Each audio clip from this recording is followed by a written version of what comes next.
With Madison Bumgarner on the mound, just as he was for the final game of the first half. In 2 starts against the Padres this season, Bumgarner has dominated, including an 11 strikeout performance at Petco in May. The Giants and Bumgarner look to pick up where they left off before the break.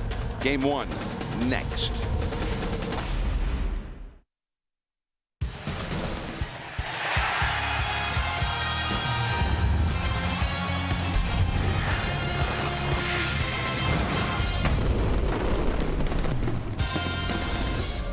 Petco Park in downtown San Diego, the site of the 2016 Major League Baseball All-Star Game, is also the site of the Giants' first game of the second half. Giants-Pods, Game 1 of the series coming up. I'm John Miller with Dwayne Kuiper. Dave Fleming will be along in the middle innings, and our colleague Mike Krukow is on assignment. And the Giants, it's a manager's dream. You have your ace left-hander Madison Bumgarner. He pitched the final game on Sunday against Arizona, and he comes right back and he pitches again in the very next game. And so Bumgarner against this Padres team, against which he's done awfully well. Yeah, he's 10-5 lifetime. He's beaten them twice this year. Now he's only 4-4 in this ballpark, but he has pitched well in this park this year. You know, the one guy that gives him a hard time, and this is the luck of Bumgarner, is John Jay. And John Jay's on the disabled list. So otherwise he's had pretty good success up and down this Padres lineup. Should be fun here at Petco. Yeah, Melvin Upton, who broke up his would-be perfect game last year with a pinch hit single, he's on the bereavement list, so he's out of there too. The Padres and the Giants, Game 1 of the series coming up, and we're going to have more on tonight's ball game on a beautiful night in SoCal right after this.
Round Table Pizza. Now would be a great time to call your local Round Table or order online at roundtablepizza.com, and you can have your pizza delivered to your door, and that way you won't have to miss a minute of the game. All right, here's the ingredients. Stay hot. Giants against the Padres. 9 games against the Padres this year. The Giants are 9-0. Dominate the National League West. Continue that. Giants are 31-15 against the West, and that's the very best in their division. And the bullpen is rested. Everybody's rested. But Bruce Bochy with a rested bullpen, that's always a good sign. John? Indeed. And he's got Madison Bumgarner in his full rest. Bumgarner's last start is our Ford right choice. The new Ford F-150 is the official truck of Madison Bumgarner. It's built Ford tough. Learn more at yourcaliforniaford.com. And on Sunday, he had 14 strikeouts in the game and had a no-hitter with 1 out of the 8th until this base hit by Jake Lamb. And you can see Bumgarner was a little bit disappointed. I think he thought he might get one, and he certainly had the stuff to get one. The game ended on this double play ball off the bat of Gene Segura. So Bumgarner faced only one man over the minimum and pitched his 4th career 1-hitter, 14 strikeouts, tying his career high, and only 1 walk. So Bumgarner able to go in the very next game because of the All-Star break. So here he is. He's warmed up. He wasn't in the All-Star game, but Brandon Crawford is here in Petco Park. The Giants and the Pods just a few moments away. We'll have the lineups and first pitch after this.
Brought to you by Audi.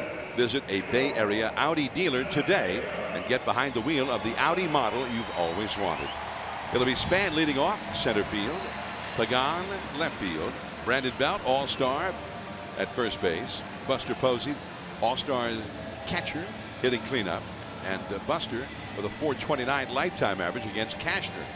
Brandon Crawford at shortstop hitting 5th, Connor Gillespie at third base, Gregor Blanco in right field, Ramiro Pena at second base hitting 8th, and Bumgarner the pitcher, that's 9th.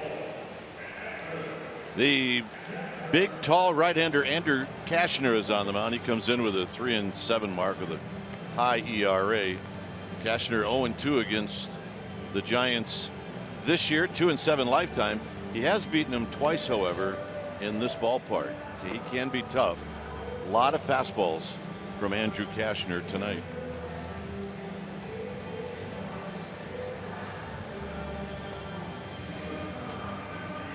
Cashner taking his final warm-ups prior to facing the Giants, and he has really been a big disappointment. This was a guy that, and he missed a lot of last year with an injury, but I think the kind of stuff that he had, it looked like he was on an arc toward being a premier pitcher, an ace. Well, he threw a couple of games against the Giants where he looked like the best pitcher in both leagues, and when you see that, you're starting to think, well, this guy is off and running. But for whatever reason, he's had a few injuries, and It almost looked like he came over from the Cubs in the Anthony Rizzo deal, and it looked like the Padres got the best of that deal at that time. Quick look at the defense for the Padres. It'll be Bethancourt, Jankowski, and Kemp in the outfield from left to right. Solarte, Ramirez, Rosales, and Myers from third to first, and Norris will catch Cashner. And Denard Span ready to lead off for the Giants. One thing in this ballpark, Cashner has had excellent success against the Giants. He's 2-0 with a 2.49 ERA in 3 starts and 1 relief appearance here at Petco against the Giants. And there's a called strike. Mike Estabrook is the home plate umpire. And we are underway right on time.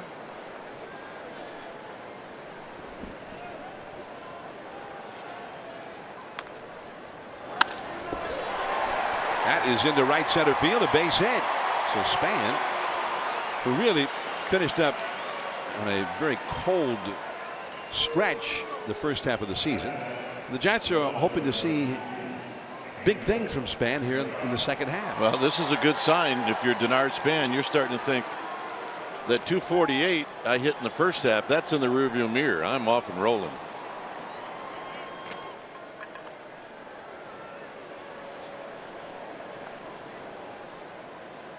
So here is Pagan. Pagan, 287, 4 homers, 30 batted in, 30 on base average. He tried to lay down a bunt and popped it in the air foul. Bounces up and over the Giants dugout on the third base side. I have to admire a guy, John, that opens up the second half with a bunt. I like that. The rest of the umpiring alignment, the crew chief, Dana DeMuth, a longtime major league umpire, first base, Gabe Morales at second, Ed Hickox umpiring at third. The Giants have Roberto Kelly in the third base coach's box and Billy Hayes in the first base coaching lines. Back to the screen. Well, did you ever start the second half of the season with a bunt? Absolutely. In a lot of ways, I played for a guy, Frank Robinson, that demanded it. So he wanted you to go right out and bunt. Absolutely. He said, if you hit a fly ball, then I may not play you the next day. So maybe laying down a bunt would be a good idea. Didn't always work, but if you've got speed, and Pagan does, it's not a bad idea. Well, when you bring that up, it doesn't seem like Pagan bunts very often. No, he doesn't, and it's a good thing to show the other team that you're going to do that. A lot of scouts are here. On to the count to Pagan. First baseman for the Padres, Will Myers. He was an all-star, having a big year for the Pods. There he is on the bag with Denard Span.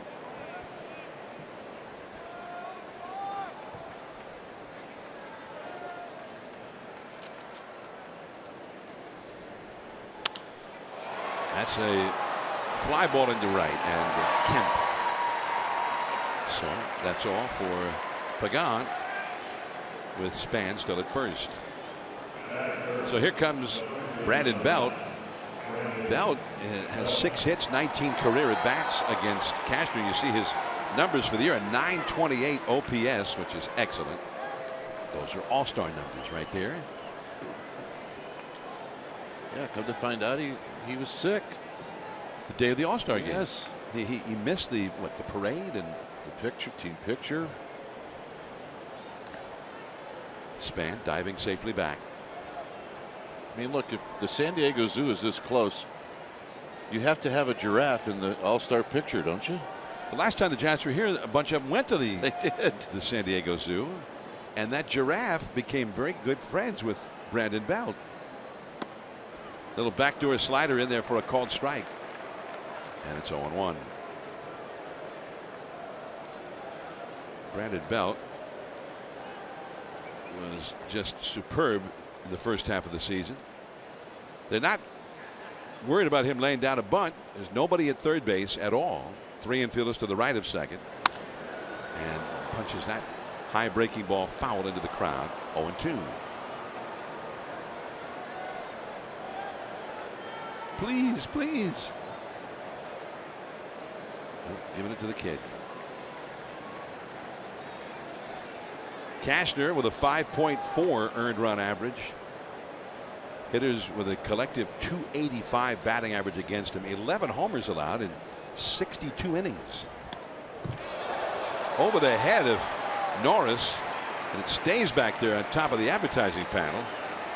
Span easily into second base. Now that was a wild pitch. That's a wild pitch. Talking to Mark Grant, the Padres analyst on the TV side, he said the problem with Cashner is you see this one just squirt off the glove of Norris. And we say it sometimes about Jeff Samardzija. When he misses, he's missed towards the middle of the plate. Consequently, a lot of balls have been hit hard. I mean, he throws hard, and they said he doesn't really trust his changeup that much. And when a guy throws as hard as he does, that would be a really terrific pitch. Just blew that fastball. Look at that, 98 miles an hour. Whoa. Right by him. 2 down. Buster Posey to the plate now. Well, that's, even for Cashner, that's the upper limits of how hard we've ever seen him throw. That's about as high as he's going to go, but he can reach back and get it. This is the guy, however, that really likes to hit those fastballs at 98. Buster against Cashner. We showed it to you at the outset. He chases a low slider. Look at that 92 mile an hour slider. So really that 84, 85 mile an hour breaking ball was more of a curveball. Absolutely. Buster hitting .429 lifetime against Cashner. 2 homers, 2 doubles in 28 lifetime at bats against him. There you see the numbers. He's also walked a few times against him. Strike 2 call. 97 right on the black on the outside. A low strike on top of that. And Buster seems to be talking that over with Mike Estabrook. So 2 quick strikes from Cashner. Runner at second, 2 down for the Giants.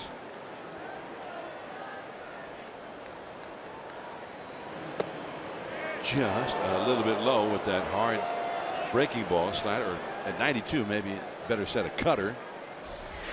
Now this is a tough pitch to take if you're Buster Posey, especially after the one that, even though they're different pitches, but you really do have to trust that umpire that he's going to give you a close call. In that case, he did. And he foul tipped that one and just barely stayed alive. That was same pitch, even lower this time.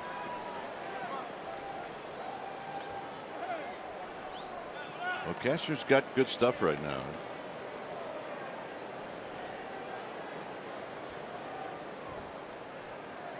Kind of the way it is, though, when pitchers go up against Bumgarner. You're going to get their best.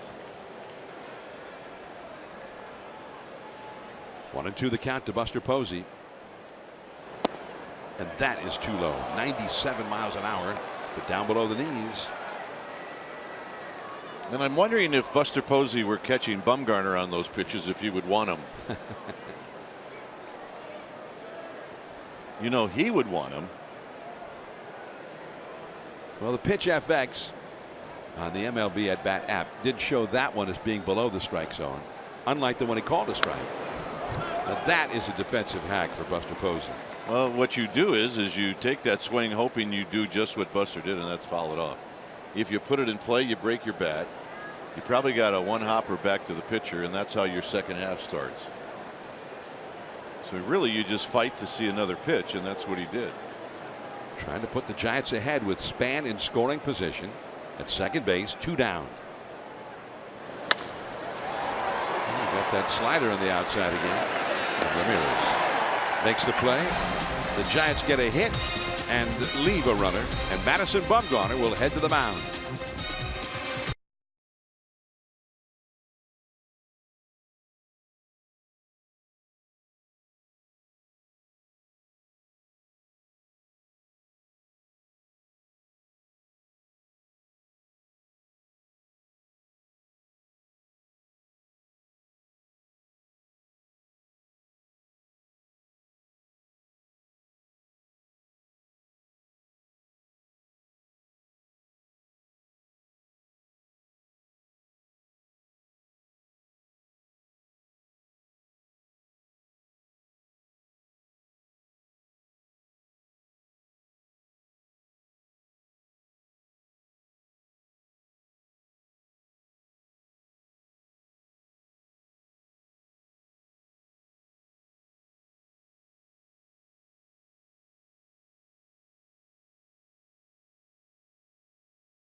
Batting order now to face Bumgarner in this one.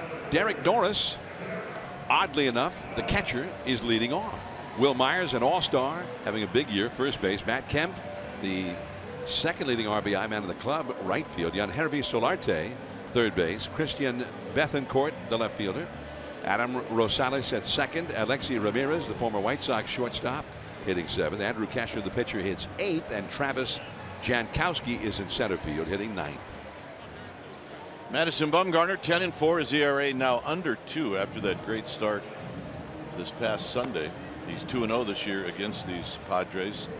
10-5 lifetime. He's .500 in this ballpark. You see the opposition hitting .197 against Madison Bumgarner. The horse. How about this back-to-back starts for the Giants? Playing behind Bumgarner in the outfield, it'll be Pagan, Span, and Blanco left to right. From third to first, Gillespie, Crawford, Pena, Belt, and Buster Posey, of course, catching Madison Bumgarner. Almost invariably, if Bumgarner's pitching, Posey is catching. He's going to catch him. Because it's a beautiful partnership. Here is Norris. And the high fastball for a strike, and it's 0-1. It's fun watching Bumgarner in the first inning figure out the home plate umpire. In this case, as you mentioned, Mike Estabrook. Just off the inside. It's 1 ball, 1 strike. Norris is hitting only .212. He does have 12 home runs. .274 on base average. Padres have been hit well since the beginning of June, the last couple of months, a month and a half. High and foul off the left field line, and well back out of play into the lower deck. By the way, this place on Monday night was a bandbox for the home run derby. I see balls landed in places I've never seen landed before. Until the home run derby, I didn't realize that big scoreboard up in left center above the second deck is only about 290 feet away. It was a target. My goodness.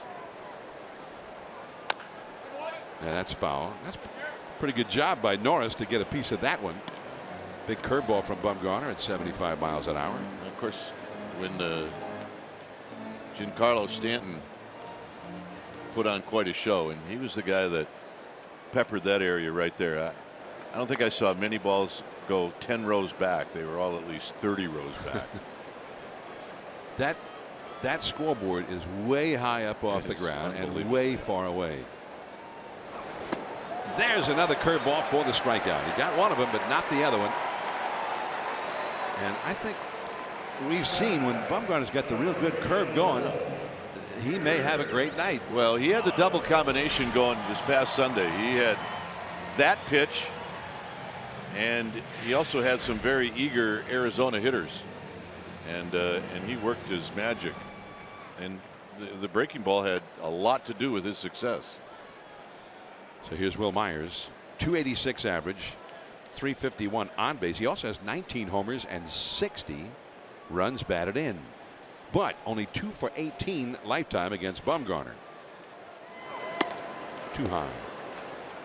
The Padres going back to June 1st, and they've split their games after a horrible start to the season. They've gone 18-18, have hit .269 in that time, second in the league, and they've scored more runs than any National League team since then. There's John Jay, and they've done a lot of that without him. He's been their leadoff man, a veteran, the former Cardinal.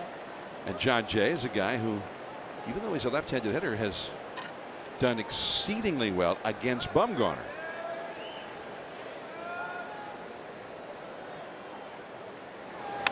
Now it's 2-1. Well, Myers was in the starting lineup on Tuesday. He was the designated hitter. And those are the numbers John was talking about. And he now has become a force. And look, he's the Padres' best hitter right now, and that's in a lineup that includes Matt Kemp. And We got no signal for a foul tip on that one, but looked like he came right after him and blew it right by him. Myers has got. He's just loose. You can see how loose he is at the plate.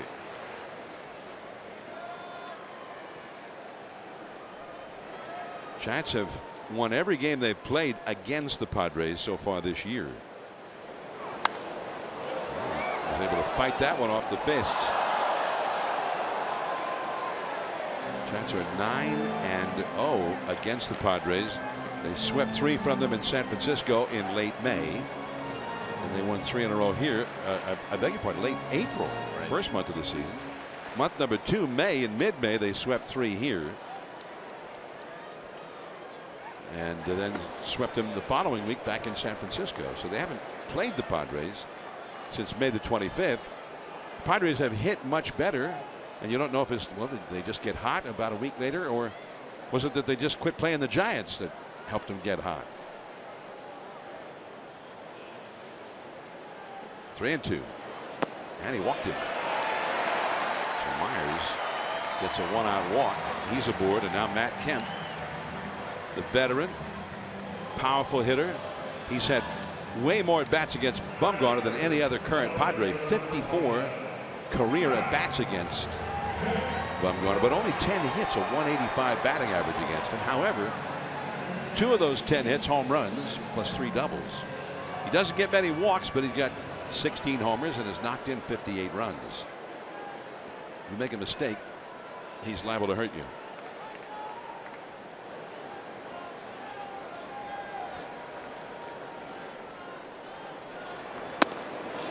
One ball and no strikes.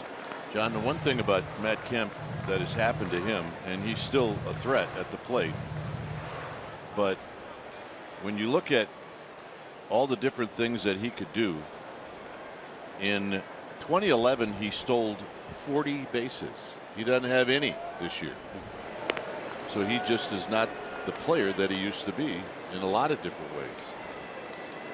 Well, he had a shoulder injury that cost him part of one season and really plagued him most of the next season. He also has had some hip problems and a hamstring, a serious hamstring problem. And although he recovered from those, he's never been sort of really never been the same sort of a player that he was before. And he was a terrific player. Because he could do it always. He hit for average, he hit for power. He stole bases. He was a Gold Glove caliber center fielder. Yep. Still a threat at the plate. And that curve misses way off the outside. 2-1 the count. Well, you see Bumgarner just trying to figure it out here in the first inning. That's not unusual for him. It's not unusual for Johnny Cueto. Just to survive that first inning, and then at some point everything clicks, and then you're off and rolling. So in some ways this may be his most vulnerable right here. Absolutely. First inning. And he changed up on him on the outside, got him to chase. 2-1. And this is where, if you're Bumgarner, you rely on your knowledge, but you also rely on the guy that's catching you.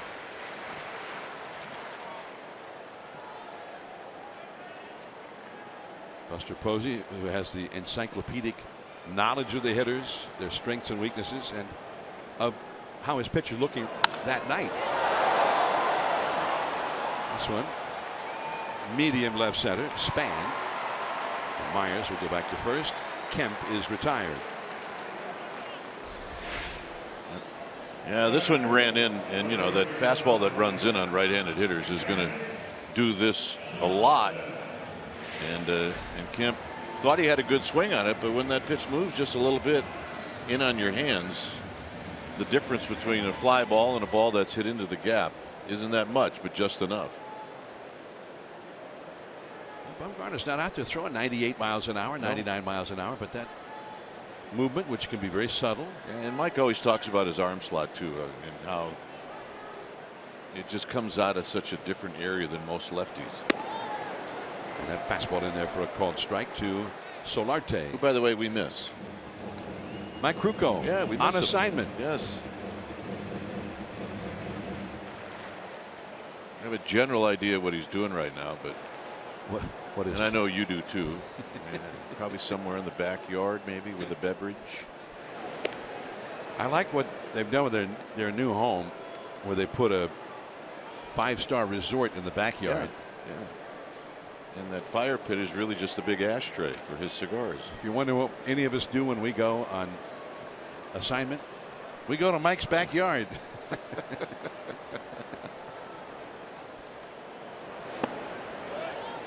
Curb, if we can get a reservation. We need a pass. 1 ball, 1 strike to count to Solarte. Solarte went on the disabled list very early in the season, and they really missed his bat. He's hitting .295 with a .374 on base average. He's got 8 homers, 35 batted in. He's only played 49 games. Now it's 2-1. And Bumgarner, he's been laboring a little bit. That was his 20th pitch of the inning. You see Solarte's numbers. He's got an .888 OPS, which is excellent. Earlier in the year when he was out, they missed his bat big time. 2-1 the count. Myers at first, and that is a called strike 2.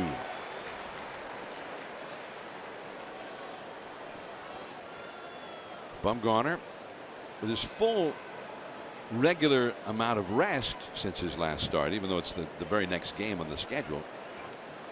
He had the 4 days off, and he really, the Giants proposed the idea to him. He was all for it. He loved the idea of pitching 2 straight games. And Myers is back to the bag at first. Now he could go Wednesday at Fenway Park again on 4 days rest. Right. Giants will have a day off on Monday and also a day off Thursday. But the plan is to give Bumgarner the extra rest. And right now the plan is for him to pitch Friday at Yankee Stadium. Just got a piece of that one to stay alive on a curveball. 2-2. Although Bruce Bochy did, because Bochy, he knows the way things work in baseball. He says, well, we'll see. We don't know what's going to happen in the game tonight. So it could be that this, that, and the other, that he could go Wednesday at Fenway. Right.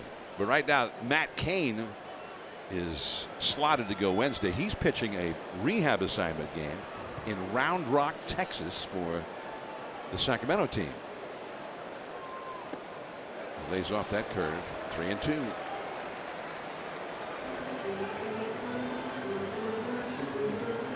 So Belt vacates the bag at first. Myers will be off and running with this pitch as he chit-chats over there with Tariq Brock, the first base coach of San Diego under manager Andy Green. Glenn Hoffman coaching over at third. No score in the game, last of the first. There goes Myers. That one is whacked down the left field line. It is a fair ball. And Myers is going to score. Crawford comes up throwing, but it's too late. So Solarte, that was quite an at-bat for Solarte, who laid off a tough curveball with 2 strikes and then got the double. Well, a high fastball. And you just hope you catch a break there where that ball is going to hit and then bounce over the wall. And then, of course, Myers was forced to stay at third, but it didn't happen. And now the Giants will have to play catch up. Good at bat, by the way, by Solarte. He was tenacious, and he's done that a lot for the Padres. That's his 15th double and his 36th RBI, only the 50th game that he's played this year. Now Bethancourt, it's a called strike, and Bumgarner, this is a rather stressful first inning. That was his 25th pitch.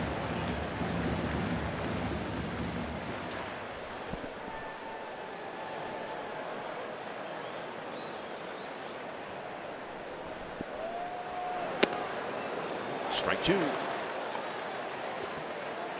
Bethancourt not in agreement with Mike Estabrook on that last call. Padres are without Melvin Upton Jr., their regular left fielder. He's on bereavement leave. Apparently not, says Dana DeMuth. And I saw his brother is too.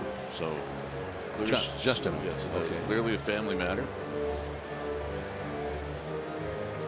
Drew Pomeranz, who'd been their best pitcher, their best starting pitcher in the first half, was traded to the Red Sox yesterday. So Bethancourt, the backup catcher, is the left fielder tonight, and Bumgarner strikes him out. The inning is over at long last. 28 pitches in. Padres lead 1-0. Crawford coming up.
To Paradise, November 29th through December 4th in Maui.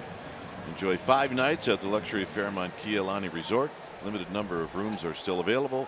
Giants Vacations, 800-670-8 or 0858 or sfgiants.com/vacations. It'll be fun. Brandon Crawford skies one deep down the right field line, but very much foul. Yeah, Giants Vacations have traveled here to San Diego, so that's the group. If you know those folks and you see them, you realize that they were telling the truth. That's where they're going. And are they going to Maui? They may. It's in the left center field. Bethancourt, he can't get it. Off the base of the wall. And you can't help but wonder if Melvin Upton Jr. had been out there, would he have caught it? He's one of the best in the league in left field. Yes, I would think that that's probably a good call, John.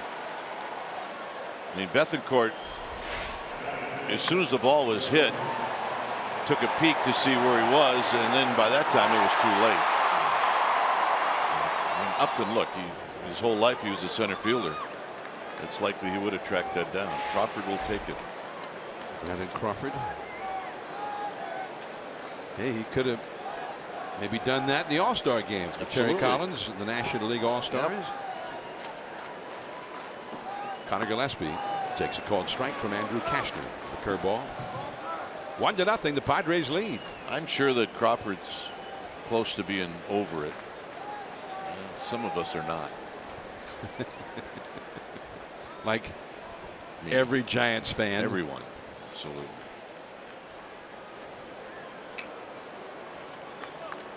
Crawford was not going anywhere. Gregor Blanco is on deck. Crawford begins a stretch of 4 straight hitters who will bat left-handed against Cashner. Gillespie up there now. A bloop. That's in there. Base hit. Crawford being waved home. And he scores easily. Well ahead of the throw from Kemp. And just like that, the Giants have tied the game. Brandon Crawford.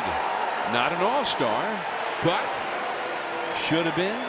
Could have done that for the Nats. They could have used an extra couple of runs in the All-Star game. Oh, goodness. And our folks who have traveled here from the Bay Area having some fun. I forgot to ask Bell, Posey, Bumgarner, Cueto, if they were a little shocked when they got introduced during the lineups at the All-Star game and all got booed. They did. Because there's usually a lot of Giants fans in this ballpark when they come to town.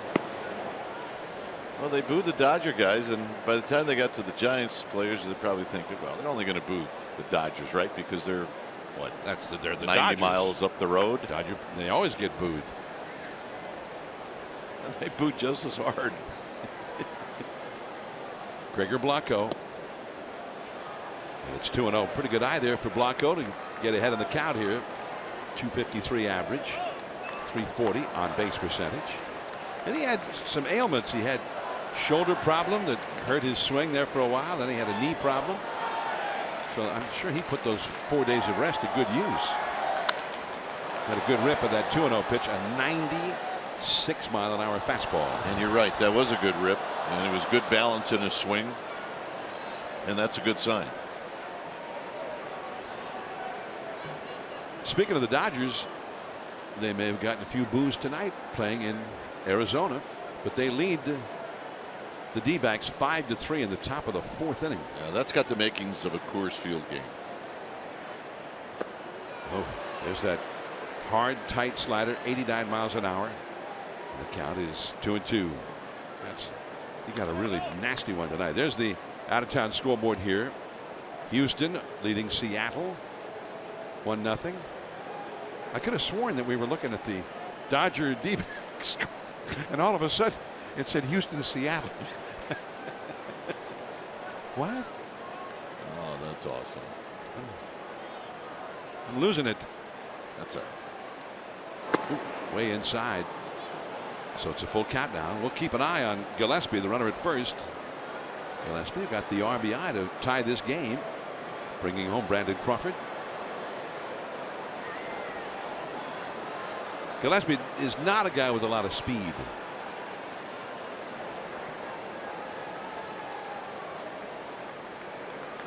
He's running. Strikeout. The throw right there. Did he hold it? He did. A double play.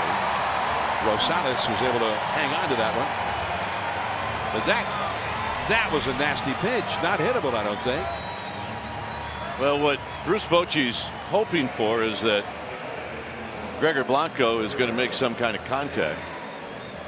And once he doesn't, then Gillespie's going to be thrown out easily. And we'll go back and take a look at that throw and tag one more time when we get a chance. See how dangerous it is for Adam Rosales not to get his glove and his arm out of there after he makes the tag.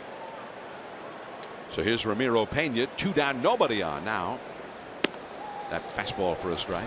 You watch Rosales, who, you do what you have to do to stick your glove in there, but now get it out.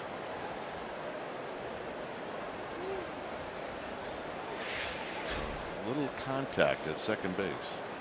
Lucky he didn't get spiked. That's a base hit right under the glove of Myers. So Ramiro Pena, who in his first 17 games with the Giants hit .354. When he gets his first hit immediately in his first at bat here in the second half. And that brings up the man. And look, you get a chance for Bumgarner to hit in this inning. And he's got a chance to try to knock one off the scoreboard. That's what he's going to try to do.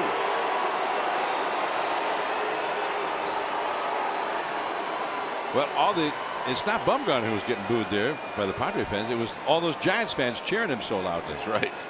They get a little angry about that. All the Padre fans here. Bumgarner, 2 homers, 5 runs batted in so far this year, 2 doubles. And although he's hitting only 160, he strikes out a lot. To me, a very telling statistic is that he's walked 6 times. Pitchers pitch him oh so carefully.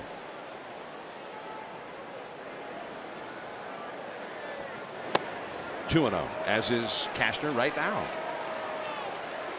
Well, he can lean on this one, and he might just swing as soon as it comes out of Cashner's hand, because he believes that he's going to get a fastball here.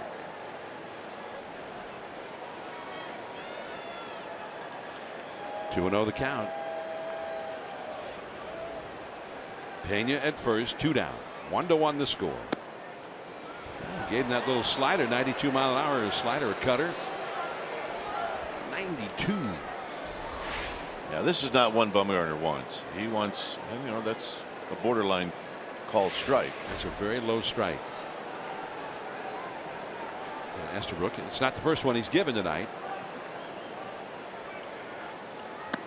And another slider that was up, and Bumgarner attacked it. Didn't get it. 2-2. Here's his healthy rip.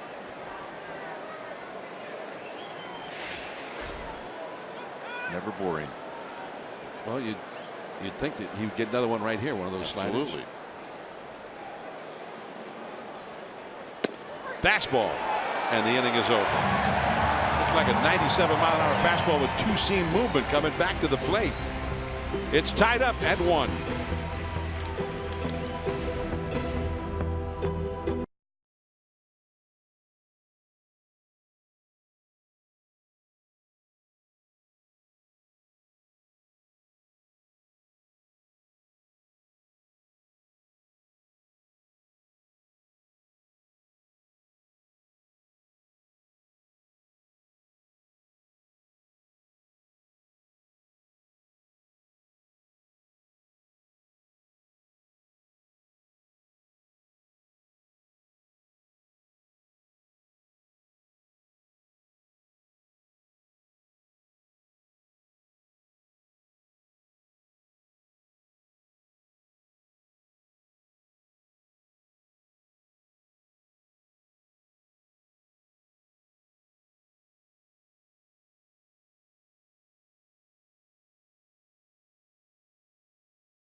Second, it's time for our BMW Drive, the ultimate driving machine at BayAreaBMW.com. Here's Lon Simmons with the call. Lon. Here's the pitch to Willie. Swung on, hit deep to left. That one is way back, way back, way back. Well, that's goodbye. Number 600 for Willie Mays and the bye-bye Baby Bonanza. And the Giants come to home plate to greet him. Number 600 for Mays. He hit it over the 370-foot mark. A standing ovation here in San Diego for Willie. Willie Mays was a pinch hitter that game. He pinch hit for George Foster in the 7th. It was a 2-run home run off of Mike Gorkins. It broke a 2-2 tie. And I don't believe that the Bye Bye Baby Bonanza had any idea that that promo would last for decades and decades. The Bye Bye Baby and Bye Bye Baby was Russ Hodges' call for a Giants home run. Here is Adam Rosales, and he takes a called strike. 1-1 the score as Rosales leads off here. Rosales, then Ramirez, and Cashner, the pitcher, hitting 8th in the order. So 8 right-handed hitters in the lineup for the Padres tonight against the lefty Bumgarner, and the count is 0-2. But they had 1 inning every game at that time called the Bye Bye Baby Bonanza inning. That's strike 3 called. 3rd strikeout for Bumgarner. On Wednesday, July the 27th, that's 12 days from now, from 3 o'clock until 10 p.m., Giants manager Bruce Bochy and his wife Kim will be teaming up with Amici's East Coast Pizzeria to raise money for San Francisco's homeless prenatal program. Amici's will donate 100% of sales from both of their San Francisco restaurant locations to the homeless prenatal program, a city-based family resource center that serves low-income and homeless families with a focus on child and maternal health. On King Street or Lombard Street, Amici's in San Francisco. That's the 27th of July. Stop by, grab a slice, say hello to Boch, his wife Kim, and other special guests who will pop in. And you can show your support for this important cause. Good cause. Very, very, very good cause. 1-1 the count to Ramirez. Do you know what you won in the Bye Bye Baby Bonanza? Was it Well, cash? it was money. They gave cash. And I think the reason Lon was so excited on that particular night is every day the cash would go up if there was no winner. So maybe they started at 500, then it would get to 600 the next day, 700. Well, by the time that Mays hit that home run, it was up to about 3,800. Well, it sounded from Lon's voice like he actually won it. He was excited for whoever the contestant was. Maybe it was a relative. Maybe it was his daughter Robin. But although Lon was always embarrassed to hear that later on, he says, "Oh, that's great, the historic home run," and I'm saying the Bye Bye Baby Bonanza inning. You know, it's all part of it now. It can't be changed. 1 ball, 2 strikes. And Ramirez fouls it off. Now, $3,800. And what was that? 69. Yep. That was it's about 25 grand now. That was a lot of money. So it was kind of exciting. Curveball up and away. 2-2 the count. 1-1 the score here in the last of the second. Now that was the beauty of Lon. I mean, he could look back at it years later and still laugh about it. No one laughed at Lon more than Lon. That's true. We like to play that when we come to San Diego because we want to hear Lon again. Absolutely. 2-2 the count to Alexi Ramirez. Nobody could get that one. But that's pretty smart. He's got his giant shirt on, but his cap sort of has the Padre colors a little bit. Where the ball girl could have actually thought, "Oh, this is a Padre fan." I think it worked. It absolutely worked. Good job. Crawford throws out Ramirez, 2 down. All right, Giants Baseball is brought to you in part by Toyota. Toyota's Cool Deal Summer event is back. Hurry into your local Toyota dealer before deals melt away. Toyota, let's go places. They just melt away, disappear. Melted away here. It was humid today in San Diego. It really was. Although, yeah, there he is. He's got, I guess that was the 4th of July cap. Yeah. And it's got the SF on it, but I think when you first look at it, you think, "Oh, he's wearing a Padre cap." It worked. Cashner, and this guy, he's an outstanding all-around athlete. And that foul ball hit the umpire. It did, and Cashner did a smart thing. Always check on the umpire, especially if you're the pitcher. Where did it get him? Yep, left shoulder. Oh, I'm so sorry that a foul ball that I hit might have struck you. Are you okay? Is there anything I can do? Buster told me to do it. I heard Bumgarner was, he and Buster together were hoping we'd get you a good one. 0-2 the count.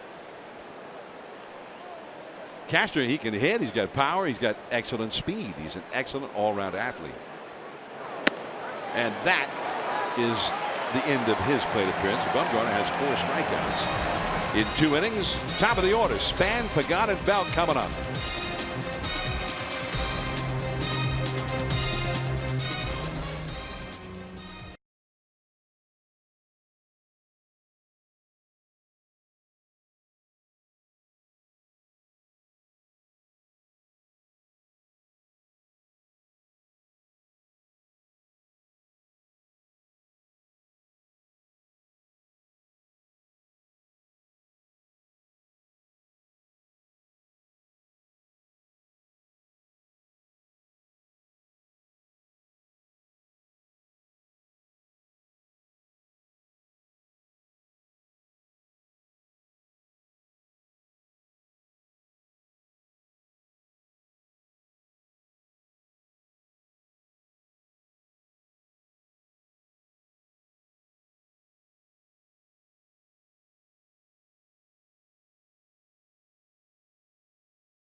Game. Our deepest drive is brought to you by the California Academy of Sciences, September 25th, 2004. Check it out.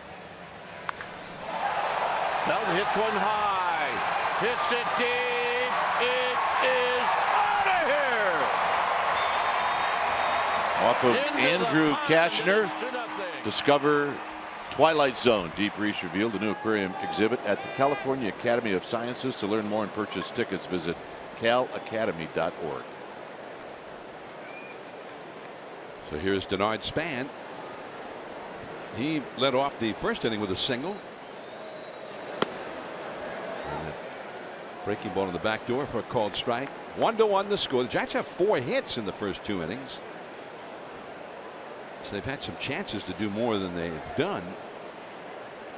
Span got to second base with 1 out in the first, but Cashner tightened up. And there's that hard, tight slider down and in.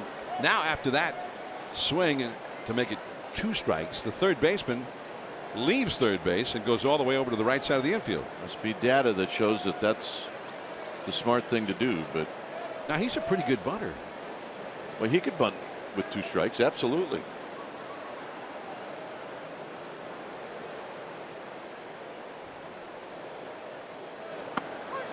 Strike 3 call. With the movement on that fastball at 95 miles an hour. Giants fan want to experience a night under the stars at AT&T Park? Well, your opportunity is coming up at the annual AT&T Giants Slumber Party on Wednesday, July 27th. There's a special ticket required, so go to sfgiants.com/slumber party for more info. And as I understand it, Dave Fleming's kids have been after him for a long time to do that, and he's going to do it. Yeah. I mean, don't tell anybody about it. Pagan takes ball 1. Well, if Dave's going to be there, and he's going to have the tent. So that would be where the party is, I'm sure, all night. We should do it just because Dave's doing it. Absolutely. Get a tent next to him. Maybe he'll put our tents up too. When's the last time you ever put a tent up? Probably 10 years old. So that's not so long ago. Those were with like sticks and oh my goodness. And they're much more modern now. They're more easy. They're easier. I'm sure of it. I think we threw a sheet over a clothesline and that was the tent.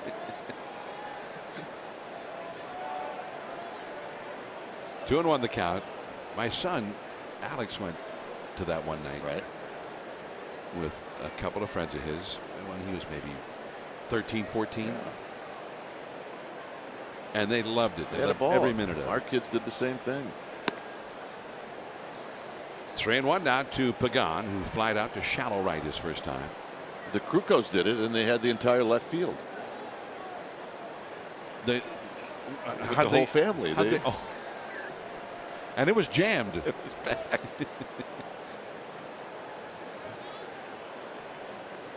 But Alex showed me pictures from that night. They went out to left center field to the wall and faked like they were making leaping catches at the wall and slamming into the wall and posing for photos. 3-1. And that's, oh, wow. He called that a strike? He called it a strike. Jeez, I got to get the eraser out. That ball looked a little bit outside by about 8-10 inches. Could have been a foot. Looked like he caught it over the right-handed batter's box. The pitch FX did show it to be 6-8 inches off the outside. And that is strike 3 called. And Pagan goes back and says something to Estabrook. I mean, that one call just totally 100% changed this inning. I mean, and I think Estabrook's done a pretty good job up till now. Look at the movement on this fastball. I mean, he gets this call right, but he put Pagan in a spot where he should be at first.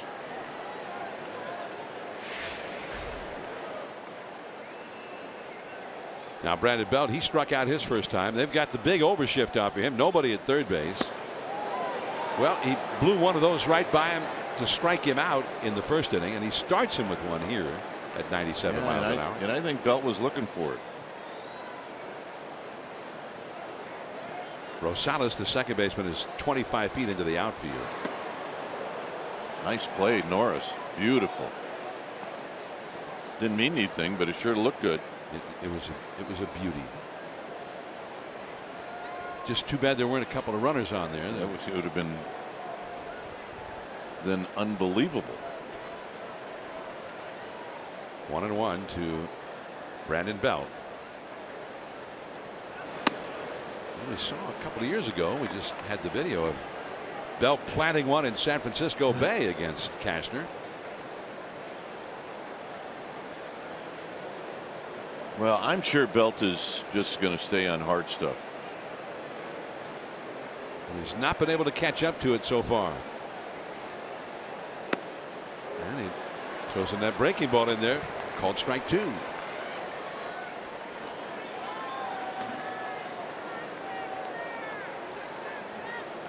I didn't know that. Did you know that? That he has a baby giraffe named after him at Six Flags Marine World? Yes. You never told me. Is that a secret? No. So I'm the only one who didn't know. That's right. Back to the fastball. And he strikes out the side. He's got 6 strikeouts in 3 innings. 1-1 as we go to the last of the third.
Check in online with the mobile app or at supercuts.com. It's easy to find the right location, time, and stylist to get you ready to go. Supercuts. Well, there's a good one. Best hair in the game? That guy? Yeah. What do you think? Think he's had a little help? No. I think that's but if all that's real. natural, I'm in. Here's Madison Bumgarner throwing a fastball for a strike. Yeah. It looks natural, doesn't it? No. Jankowski hitting 9th in the order. And that is that low strike that Estabrook's been giving tonight, and the count is 0-2. Dodgers now leading in Arizona 8-3 at the top of the 5th. Proclaiming that one over. And he threw him a curveball, and it's caught by Span. For just a moment, he threw him a curveball and may have wished he hadn't. Ball carried out. Span got a good jump. But you're right. Jankowski managed to keep his hands back just enough to almost dump it in front of Denard Span. Hey, you're gonna have a new partner in the middle 3. You leaving me? Yeah. Dave Fleming will be over from the KNBR radio booth in the middle 3 innings. And you're going over there, right? Yes, I am. I've nobody to disagree with me. It's perfect. Derek Norris, the leadoff man. He struck out his first time. 0-1 the count. I mean, that's why Vinny works alone. You know, it's a good point. I've never heard anybody disagree with Vinny on any broadcast. That's right. Vinny will sometimes say it's interesting to note. And nobody ever says, I don't think that's that interesting. No, it's not. It's interesting to note that I'm always right. And his last game will be in San Francisco. The very final game of the regular season. Unbelievable. Unless, what if the Giants and Dodgers ended up facing each other in the postseason? And they could. Could happen. Just got a piece of that curveball to stay alive. 0-2 to Norris. Will Myers is on deck. 1-1 to score here in the third inning. The Red Sox and Yankees faced off a couple of times in the American League Championship Series. Yes, they did. Those were epic series. Epic games.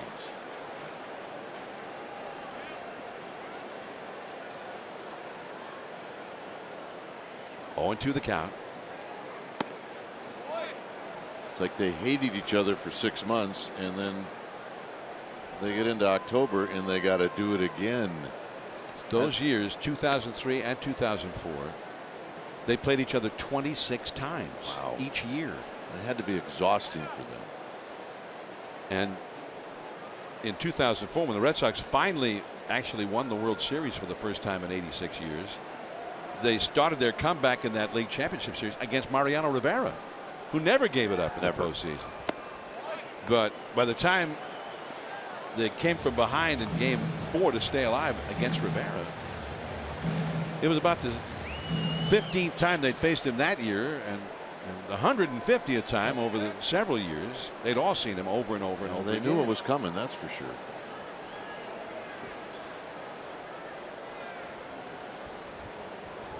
Two and two the count. Well, it's gone from 0-2. Now it's 3-2. Bumgarner's thrown a lot of pitches in this game already. It's 51 for the game. We're only in the third inning as Will Myers, the All-Star, is on deck. Norris not hitting for any kind of an average, but he has a lot of power. He asks for timeout, takes a practice cut. He's hitting only .211. Former Oakland Athletics catcher.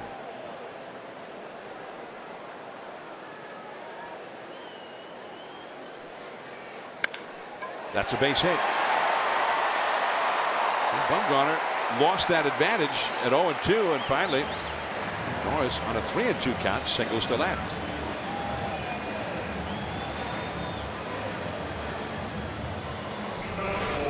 Well, Bumgarner's not going to walk him, so he's going to get it into the strike zone. And Norris had a chance to extend, and he hit that ball hard right past Gillespie. Hit number 2 for the Pods, and here is Will Myers, who walked in the first inning and then scored the Padres run later in the inning.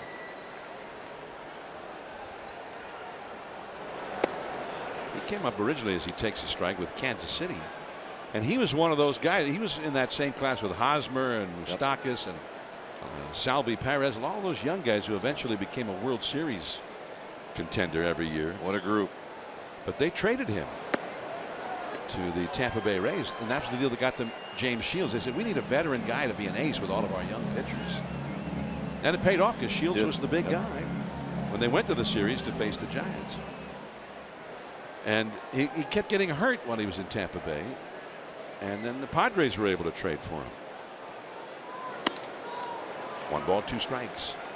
And he got hurt with the Padres last year. But this year, he's been able to stay healthy. Just when you thought, well, is he ever going to blossom the way they once thought he would, he's been blossoming. This is his 88th game played this year. Curveball. Wow. That got there in a hurry, and Gillespie could not handle it. It looked like a double play ball off the bat.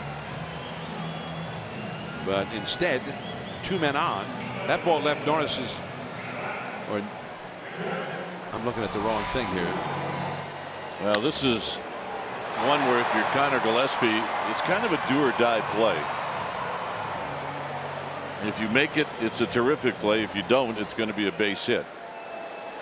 But I'm sure Gillespie would like to have another shot at it. I think it actually hit off his knee. And they score that as a hit.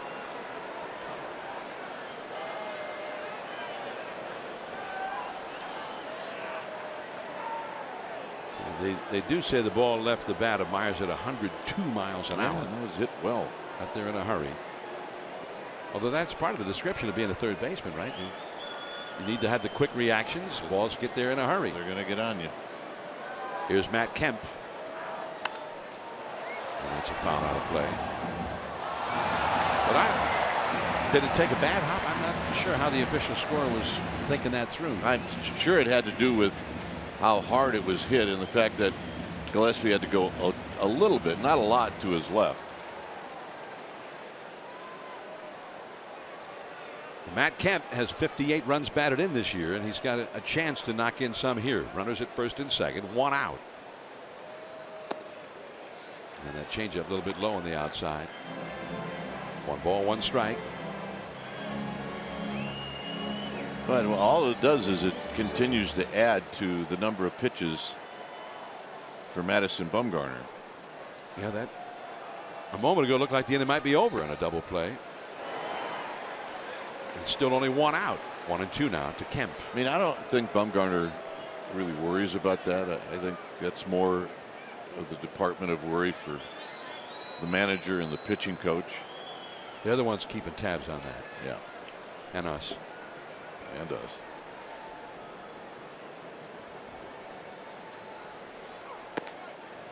Posey came up as if about to make a throw, and he caught Will Myers' attention at first base, although Brandon Bell was 35 feet away from the bag. And Myers should know that, but you know, once you turn your back,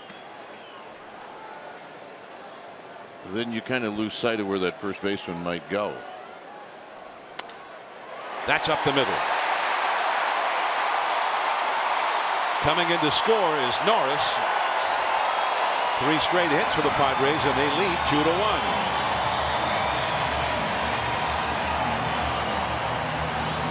Well, that ball not quite hit as hard as the other 2. It just really finds a spot up the middle. And maybe Bumgarner thought when this left the bat it had a chance to be a double play ball, but Crawford was playing Kemp more in the hole. So now you've got to limit the damage. That's what you do.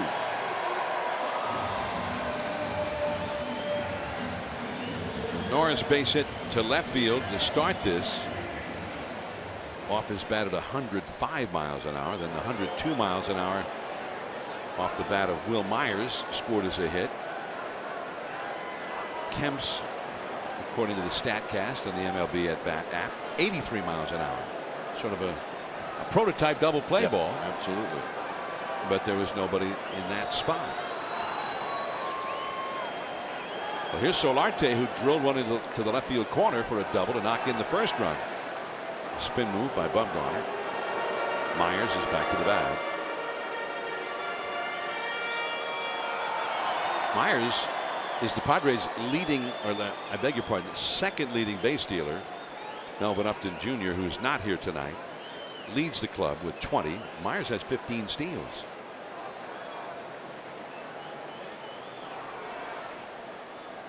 And again, the spin move. Pena moving over from second base. Well, one thing with Solarte up there and a left-hander on the mound. I'm sure the Giants have seen the Padres many times with one of these base stealers out there at second. The runner takes off and the third baseman covers the bag, opening that hole for Solarte. Yeah.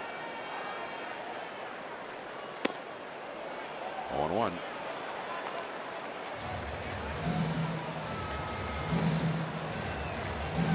Bumgarner, that was his 20th pitch of this inning. 62nd pitch of the game, and we're only in the third inning with 1 out.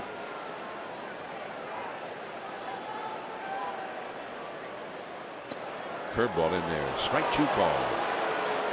Now there's a good example of how a hitter gives up on the pitch. And it really doesn't matter unless you have 2 strikes on you whether you're going to give up on it or not. But Solarte was completely fooled, and I'm sure Bumgarner and Posey would have liked to have saved that. But now they're way in front of him. That was up around his eyes. 5th strikeout for Bumgarner. I'm not sure Buster wanted it up. It ended up being up. Looked like his target was more in. But that pitch right there. That was a. Had Solarte, who's very aggressive, chasing a high fastball. Maybe 3 feet up above the top of the strike zone. Here's Bethancourt, 2 down. He struck out his first time. 2 men on, a run in, and it's ball 1.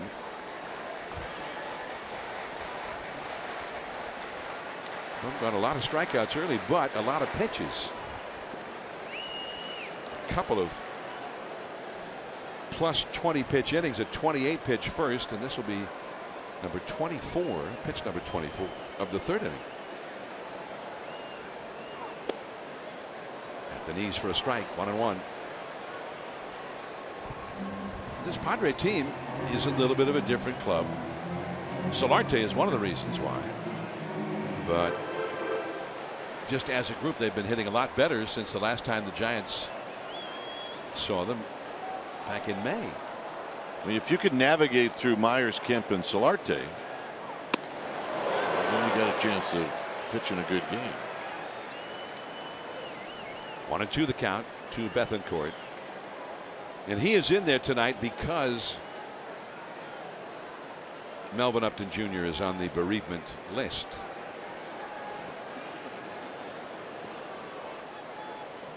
And Upton's been one of their better hitters this year. Blew another one right by him. Dwayne Kuiper heading over to the radio side. Dave Fleming will join us in the 4th inning. 2-1 Padres.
We're happy to be joined now by Dave Fleming from over on the radio side. Hi, John. Dave, nice to see you.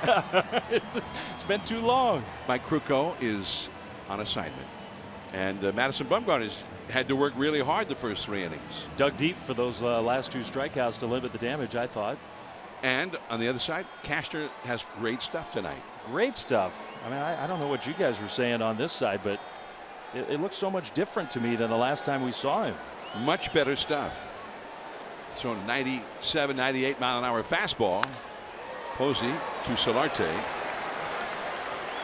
who throws him out. So Buster is gone on 1 pitch.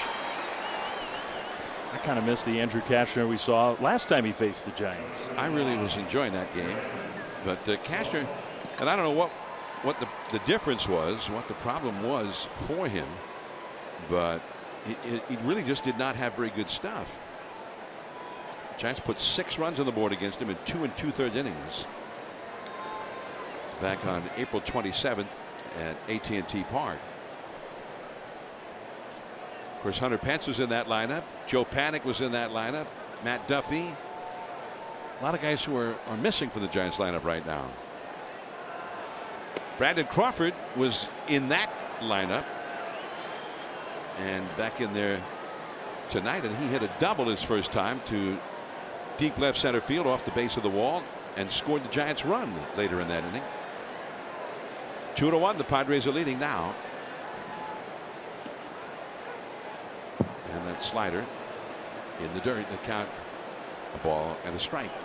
I do think the hitters that the Giants have available are a factor, but your big picture point is a real good one. This is a different pitcher that the Giants are facing, and a guy who's got, when he's like this, about as good a stuff as anybody in the National League. It's all-star caliber stuff. 1-1 the count. Tries the curve, hangs it high and wide. It's 2-1 now. Crawford with Gillespie on deck, and then Blanco due up third in the inning. Crawford is now 8 for 18 in his career against Cashner. There's that fastball tailing away from him. 2-2. He's had that kind of two-seam movement and several good fastballs tonight.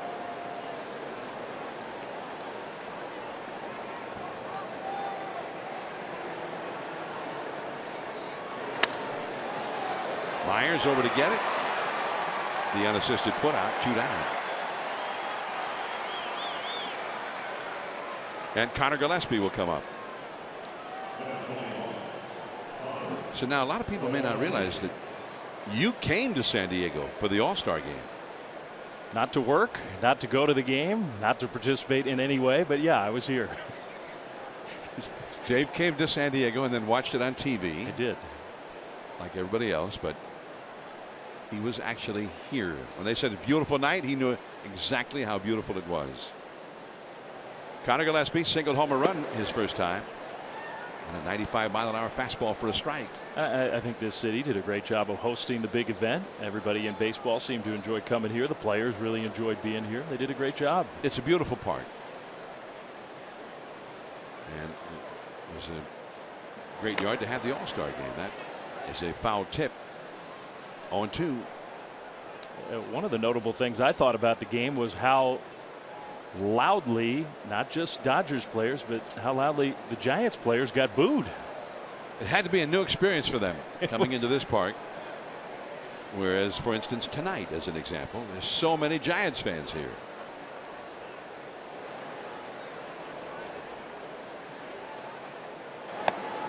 They always kind of ruefully describe this ballpark as AT&T Park South here in San Diego, because there's so many Giants fans come down and root their team on. And maybe it's part of the reason why Giants players got booed. I think Padres fans get a little ticked off that Giants fans buy so many tickets or here in such big numbers.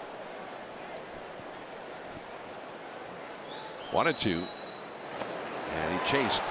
There's that hard slider in the dirt. That pitch has been virtually unhittable tonight. 7 strikeouts for Cashner. He's retired 7 in a row. Bumgarner back to work, trailing 2-1.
The Giants franchise, New York and San Francisco, best record in Major League Baseball, which the Giants have, of course, this year before the All-Star break. Has not happened that often. In fact, only 2 times now, including this year, since the Giants moved to San Francisco.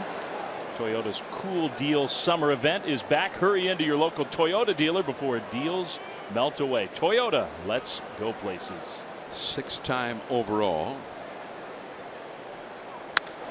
That ball is gone if it's failed. Down the line, a home run. Adam Rosales with a screamer down the left field line, and it's 3-1 Padres, his 6th home run.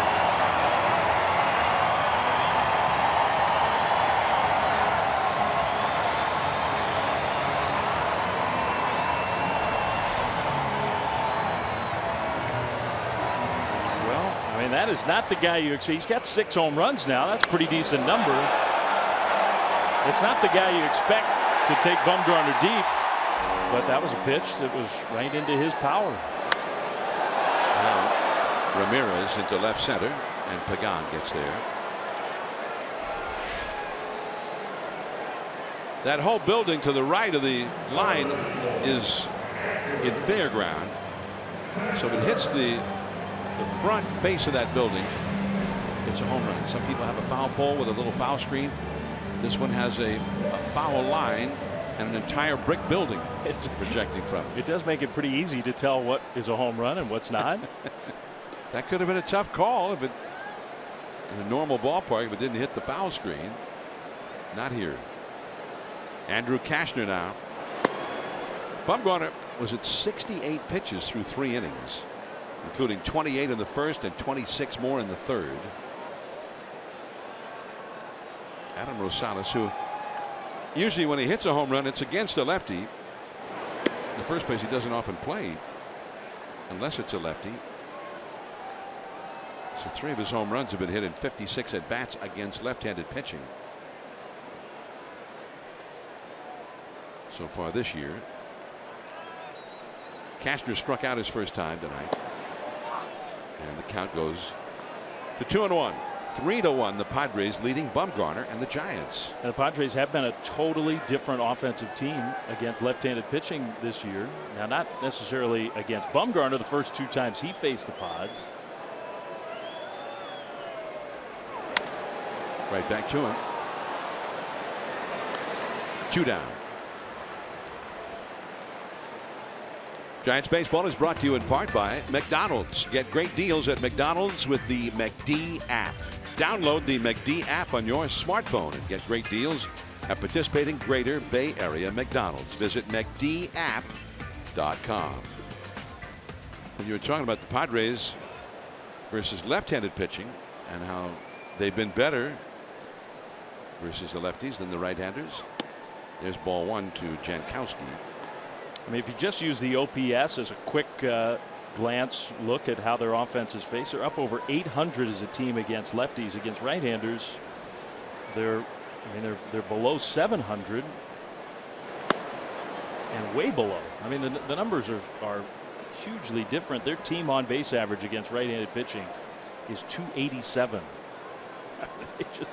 They are a much better hitting team against lefties. Jankowski with a drag bunt. Bumgarner gets to it, flips it right from the glove just in time, and he had to do it. Didn't have time to make the exchange. Jankowski has that kind of speed, so well done by Bumgarner. And the Padres are taking a look at the video. We're seeing it. Let's see what we can see here in the glove there, and we can't see the back. Whoops! Get out of the way, Bumgarner. Right out of the glove. I think they got him. Yeah, I do too. That's the word the Padres got from their video room as well. So inning over, but it's now 3-1 Padres. Blanco, Pena, and Bumgarner due up in the 5th inning. The Giants down 3-1.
Gregor Blanco to lead off against Cashner, who's looked awfully good tonight. I'm John Miller with Dwayne Kuiper, who's over on the radio side, and Dave Fleming.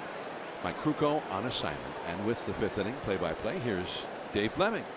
Bottom part of the order, John. Gregor Blanco against Cashner. And Blanco takes a fastball right there for strike one. Well, let's see. I mean, that one at 93, and that did not look like the great moving fastball. So maybe 59 pitches in, that stuff will start to tail off just a little bit. Cashner has been at times overwhelming in the first 4 innings. There's the movement, but it missed. 1-1. Well, he was throwing that pitch in the first 3-4 innings, oftentimes at 97, 98 miles an hour. So I think he's lost a few miles per hour for whatever reason. Blanco takes low, ball 2. Maybe he needs to be a closer. I mean, he has the look, the build, and the stuff of a guy who you could dream about as a dominant late inning reliever. He's always been a starter. I think any team in baseball would want him as a closer with that kind of stuff. Blanco against the high fastball to left field. Bethancourt for out number 1. Well, time for our Xfinity Future Focus. X1 will change the way you experience TV only from Xfinity, and we're focusing on the AA affiliate in Richmond of the Giants, the Flying Squirrels.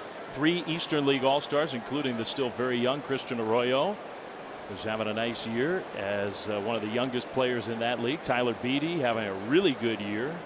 2.57 ERA, a first-round pick a couple years ago. And Ryder Jones, who's knocked in 39 runs. Pena gets drilled right in the back. First pitch fastball. Cashner looks upset about it. That's a 1-out base runner for the Giants.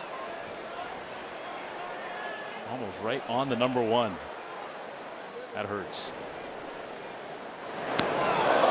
Well, he's spun the right way, but that ball was boring in on him. Well, Pena is aboard for the 2nd straight time with Bumgarner coming up. And unlike with most pitchers, these are usually not bunt situations for Bumgarner. We'll see what the Giants want to do. They're down 3-1. He's the possible tying run. I would say let him take a hack. See if he can tie it. He got a couple of fastballs the last time, but they were both below the knees. He swings at that one below the knees for strike 1. Then after he got a couple of those fastballs out of the strike zone, he was throwing in that 92 mile an hour slider or cutter or whatever it is. It's just not hittable.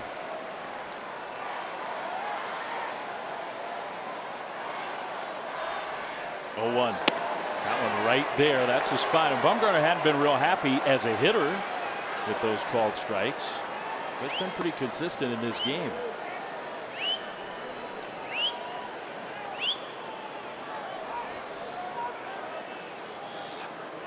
Oh, 2. He chases. Strike 3 swinging. 2 down. That is the 8th strikeout for Cashner, and we're not even through 5 innings.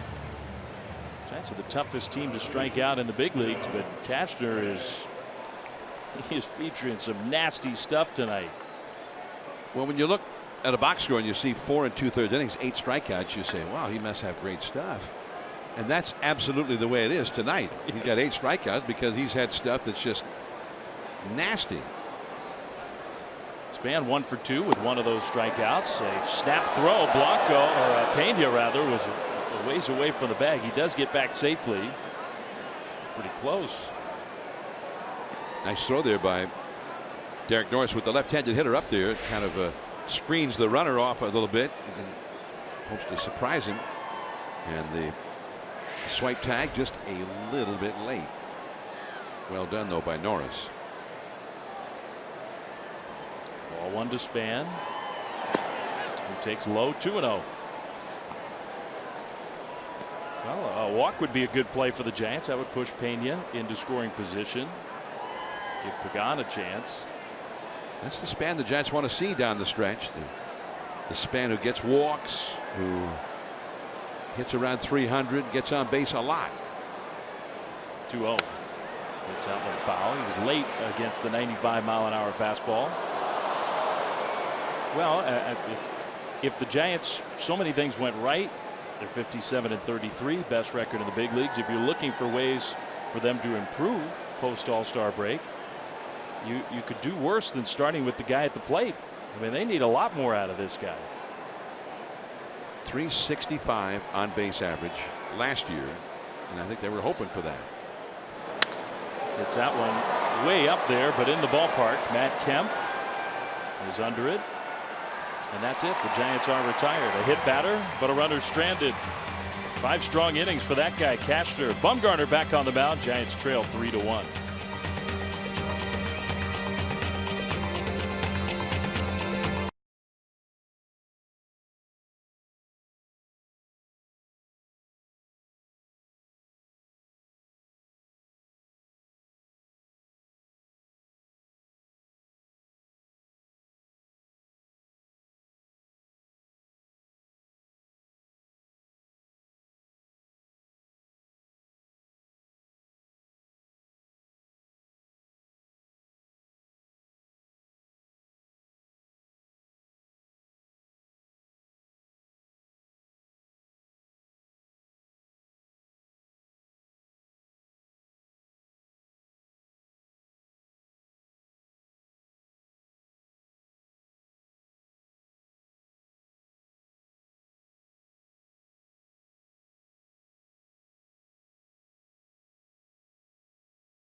Pacifica. It takes comfort, storage, and technology to the next level, making Pacifica the new benchmark of minivans.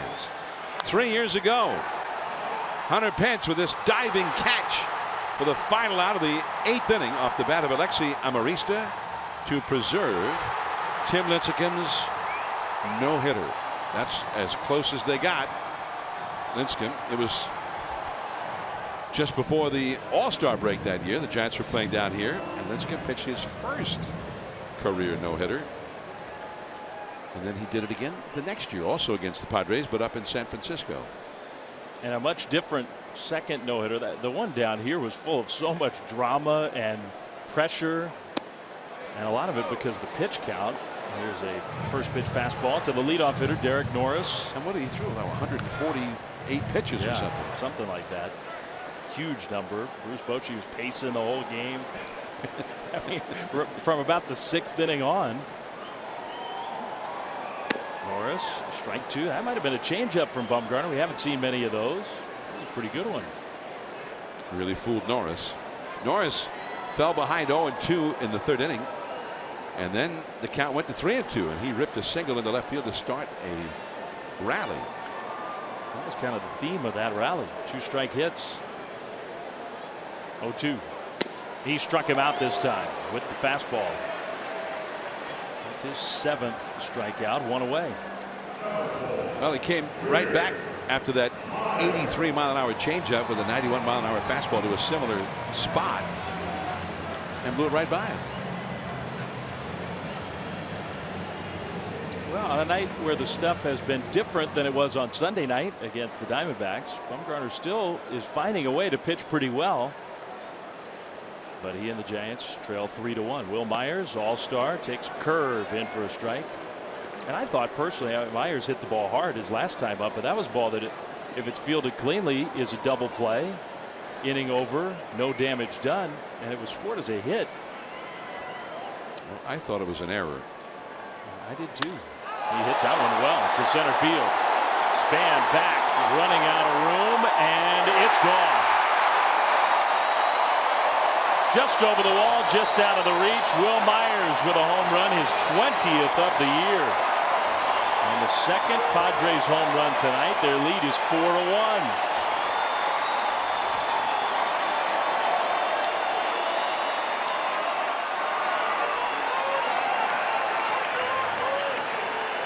Well, since the 1st of June, the Padres have been the highest scoring team in the National League. And this is Myers. He was their all-star.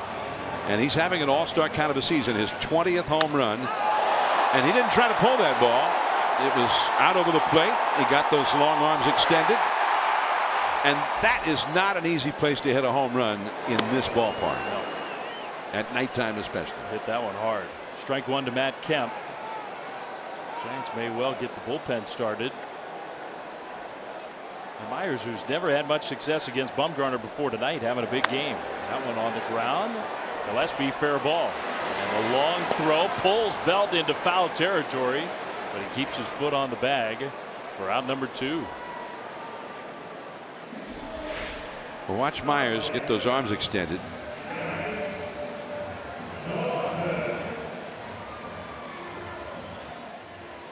And he's been here long enough that he didn't know if he had enough to get a home run to that part of this yard.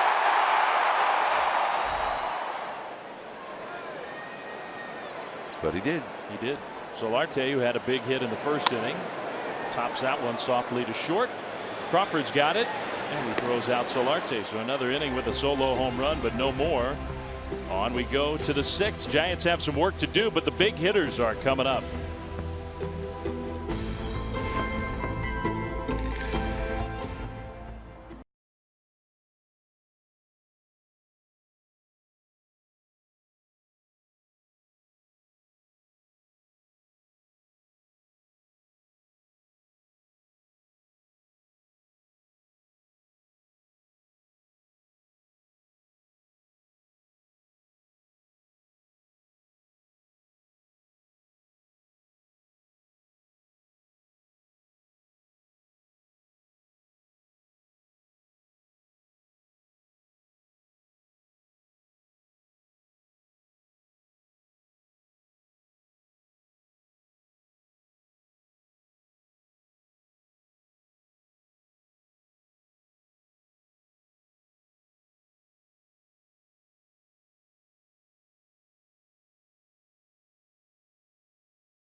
To you by Zuckerberg, San Francisco General Hospital and Trauma Center. San Francisco's new hospital is open for you with compassionate, welcoming, and world-class care. ZSFGcare.org. Cubs won this afternoon at Wrigley Field 6-0. Mets over the Phillies in Philly. Washington, Steven Strasburg now 13-0, 5-1 over the Pirates. The Reds beat Milwaukee. Colorado way ahead in their ball game. As the Giants have Angel Pagan coming up here to lead off in the 6th inning against Andrew Castro, who now has a 4-1 lead, and he has been outstanding tonight. There's a called strike on the outside. American League, the Red Sox beat the Yankees. Detroit over Kansas City. Baltimore came from behind to beat Tampa Bay. Cleveland wins again. The Angels are leading in the 7th over the White Sox. Toronto and Oakland 7-7 in Oakland. And Houston has a 6-3 lead at Seattle in the 7th.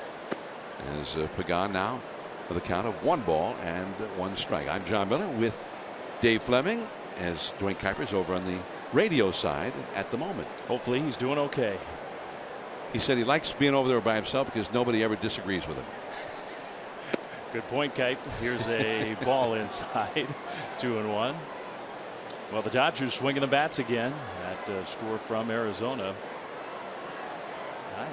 I took a peek at that box score. Chris Taylor, I think maybe it was a month ago, they made a trade that didn't make many waves with the Mariners, and Chris Taylor, an infielder, came to LA. He's got a double, a triple, and a grand slam in that game. Wow. 2-2 to Angel Pagan. He's knocked in 6 of their 12 runs. They have just destroyed Patrick Corbin again, who's really struggling for the D-backs. And everybody else who's come into that game since. And everybody else. Did you see the Diamondbacks sent Shelby Miller down to the minor leagues? That was kind of a shock, except on the other hand, not such a shock. Yeah, I mean, the numbers dictate it, but they gave up a huge haul to get Shelby Miller, and now it's not a rehab assignment. He's pitching at AAA.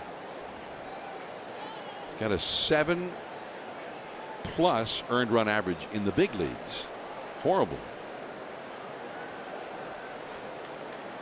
We got Belt on deck, and then Posey in this inning. Giants down by 3 runs. Pagan, who was really unhappy his last time up, and I could understand why. The pitch that was called strike 2 was not a strike, and he ultimately struck out. Not even close to a strike. It was just a miss by Mike Estabrook. 3-2. High fastball, and he hits that one foul.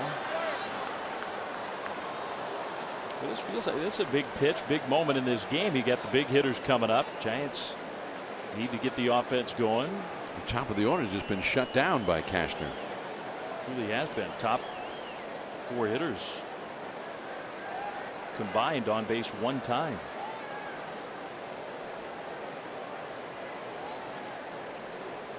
Another 3-2 to Pagan. Well, hits another one foul.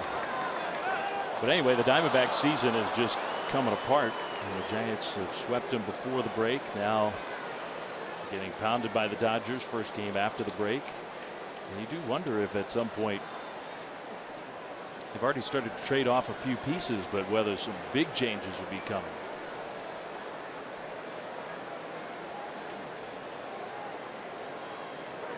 Pagan to left field. Bethancourt kind of easing his way back for out number 1. He hit it hard, but Pagan did not hit many opposite field home runs, especially in this ballpark.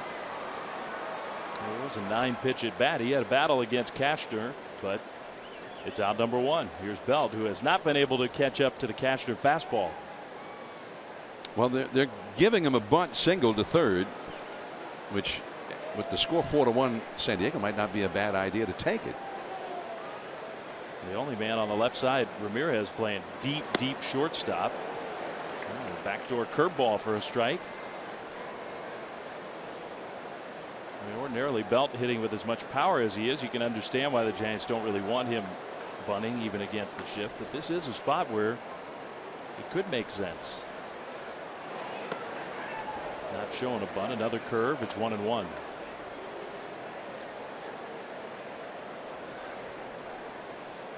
That's the defense. That second baseman Rosales so far out in right field. They move Solarte, the third baseman, over to the right side. Keep Ramirez at short. 1-2. Cashner's been pounding the strike zone. Those 82 pitches, 57 of them have been strikes. You got Posey on deck.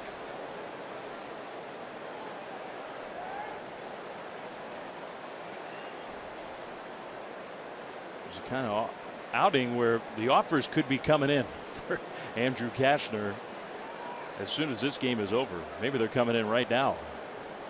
Padres are in for sale mode.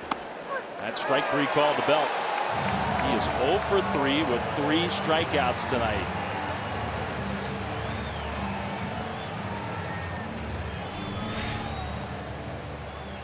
Well, he thought it was too high, and I think he may have had a good point.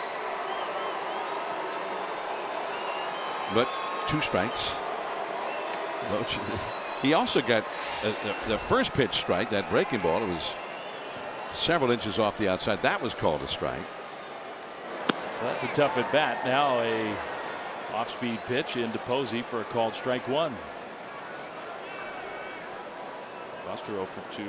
And both times he's hit the ball pretty hard, but both times on the ground.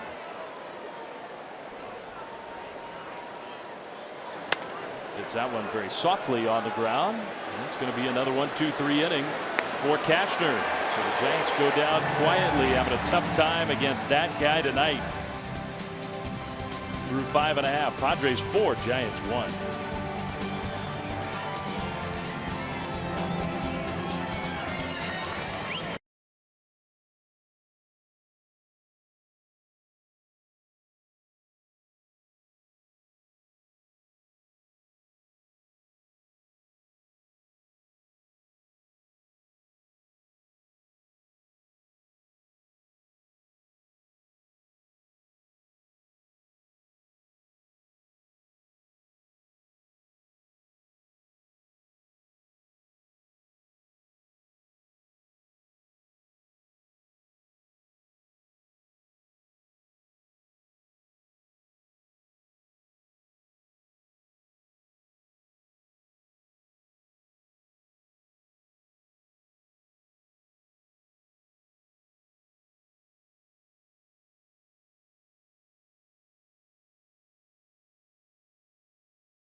Road trip here to start the second half. When they come home, the Nationals will be in town July 28th through the 31st, and that includes Saturday, July 30th, Lego Day, with a special event including a Lucille buildable Lego figure, a pregame Lego build experience, ticket to see the Giants and the Nats. sfgiants.com/special events. The place to go, always popular.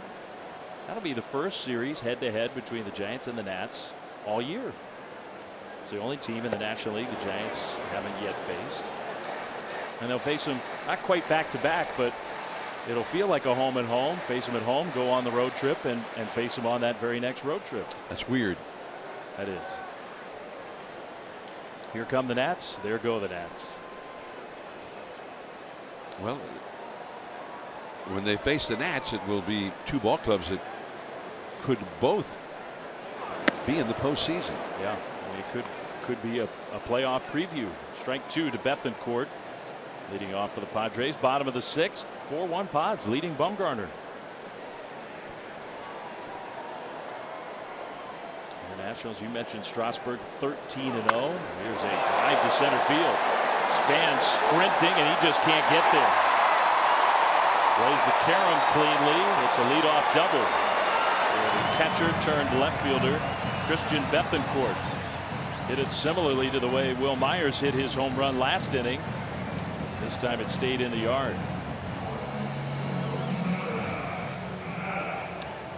Well, that ball looked like it was just right down the middle, and he did not pull it. Watch Posey's glove, and then he goes right over to the middle of the plate, and he took it to the deep part of the yard. And Bumgarner knew it. You could see him yelling at himself right as the swing was being made. So here's Rosales, who I think surprised everybody by hitting a home run his last time. This time he tries to surprise everybody by bunting, and he bunts it over the backstop, which was lucky for him because otherwise it would have been a total disaster. This way it's just a strike. And he was right about if he thought it might surprise them, a guy who just hit a home run his last time. I think they were surprised. Yeah, I do too. I was pretty surprised.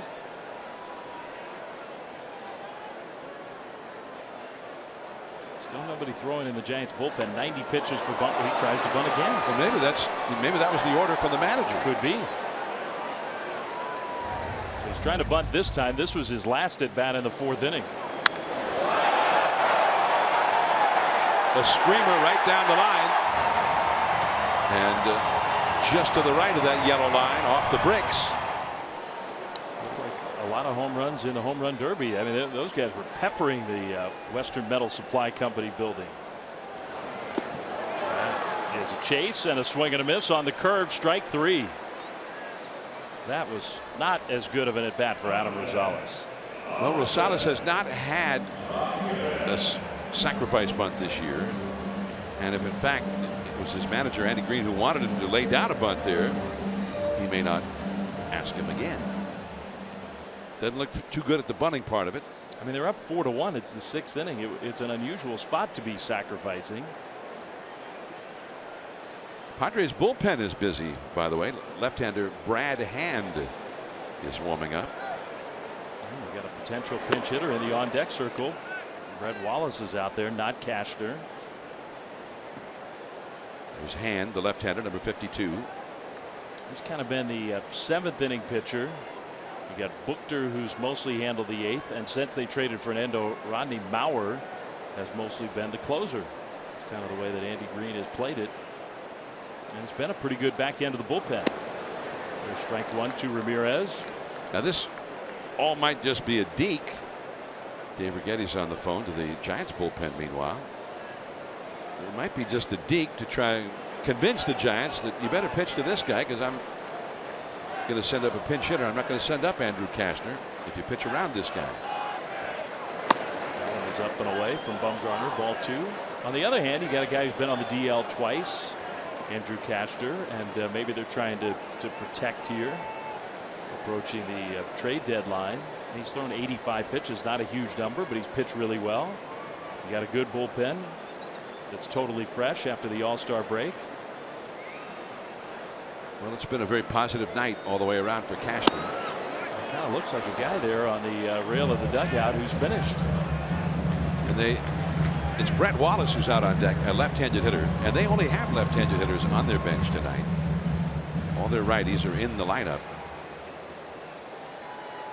And it's also a positive night if you're showcasing him for the scouts, for some contenders. Which I think clearly they are. That was line to right, hanging for Blanco. 2 down. Blanco's throw, just a wild throw.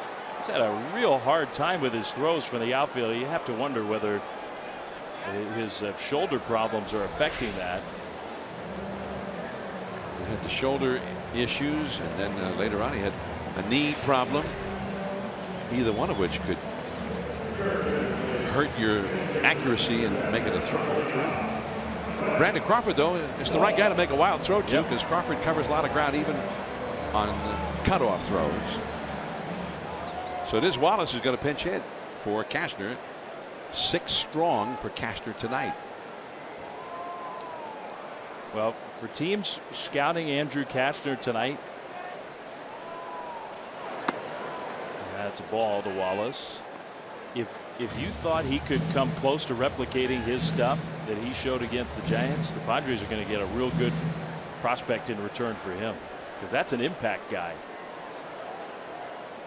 That's some of the best stuff the Giants have seen this year. They had their chances in the first couple of innings, but only got the 1 run, and then it was lights out. It really has been. They've hardly had a base runner. They have not had a hit since the 2nd. His last 4 in the 3rd innings, he had 7 strikeouts and no hits allowed. 1-1 to Wallace. 1-2 with the foul ball.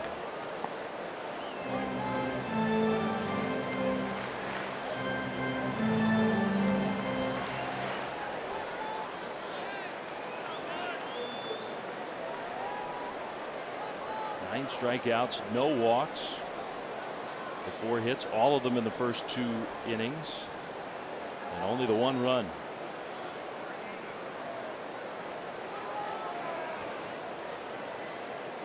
Giants are going to see. It sounds like Giants are going to see Drew Pomeranz, whom the Padres just traded, their all-star starter, in a Red Sox uniform at Fenway on Wednesday to make his Red Sox debut. Missed him here. Seemed like maybe a little bit of a break, but they get him at Fenway. Get him there. 2-2 with the curve missing. He was not supposed to arrive with the ball club, his new ball club, until sometime tomorrow. They're at Yankee Stadium this weekend. The Red Sox are. And maybe throw a bullpen on Sunday there in anticipation of making his debut on Wednesday against the Giants. Likely against Matt Cain. Although things did not go that well for Cain, it sounds like. Cain pitched tonight, and I think the final total was 9 earned runs allowed in A ball. Time granted, right, as Bumgarner was about to pitch in a very tough pitching ballpark that can be a little crazy with altitude, with heat, with wind, but still. I read on Twitter 30-mile-an-hour gusts of wind out to straightaway center field. 2-2, just off the outside. Lancaster, yeah, just sort of the high desert north of LA. By the big Air Force Base. Joe Rizzo, the voice of the San Jose Giants. Yes. I think I read on his Twitter.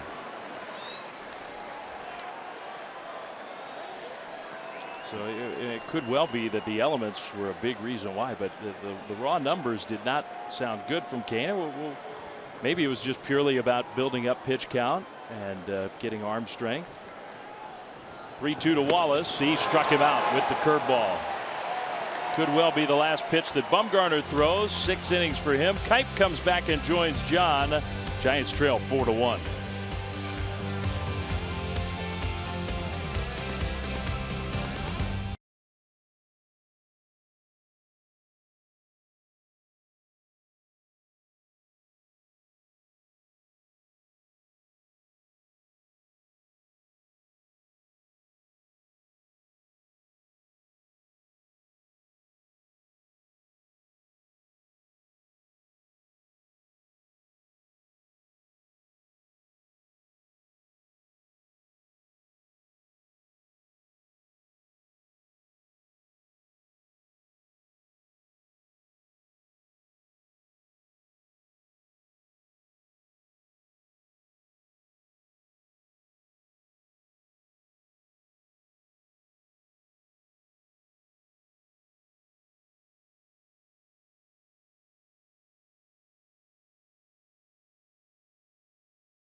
By PG&E. PG&E's home energy checkup shows customers new ways to save energy and money based on their energy habits. Learn more at pge.com/checkup. PG&E, together building a better California. So look at the entrance to the historic gas lamp quarter here in San Diego, right near Petco Park. The Giants trailing the Padres 4-1, and Andrew Cashner, who was outstanding tonight. Brad Hand comes on in relief as we start the 7th inning. He's been the 7th inning guy since they traded their closer. And Dwayne Kuiper back with us as Brandon Crawford leads off against Hand, and a slider misses for ball 1. Yeah. Your analysis of what you saw from Cashner tonight. Well, he was the Cashner we saw when we spoke earlier about what a dominating couple of performances he's had against the Giants. Not so much this year, but maybe a couple of years ago. He was great. And a ball outside, and the Padres in their situation, they traded their closer, and then they just traded Drew Pomeranz to the Red Sox, and A lot of teams here looking at Cashner tonight and might have liked what they saw from him. Padres will trade him, absolutely. Crawford 1 for 2 in the game. Lefty versus lefty. 2-0 the count. That's in there for a strike at 93 miles an hour. Giants have 4 hits in the game, all in the first 2 innings. So they had their chances against Cashner then and got only the 1 run out of it. And then they never had another hit against him after the second inning. I know. He had 9 strikeouts in 6 innings. 3-1. And look, he was terrific, and the Giants are pleased he's out of the game. He threw only 85 pitches. I was a little surprised when they put out a pinch hitter, but I think he's had time on the disabled list this year. And maybe they figured, well, his value is probably higher if we just take him out now.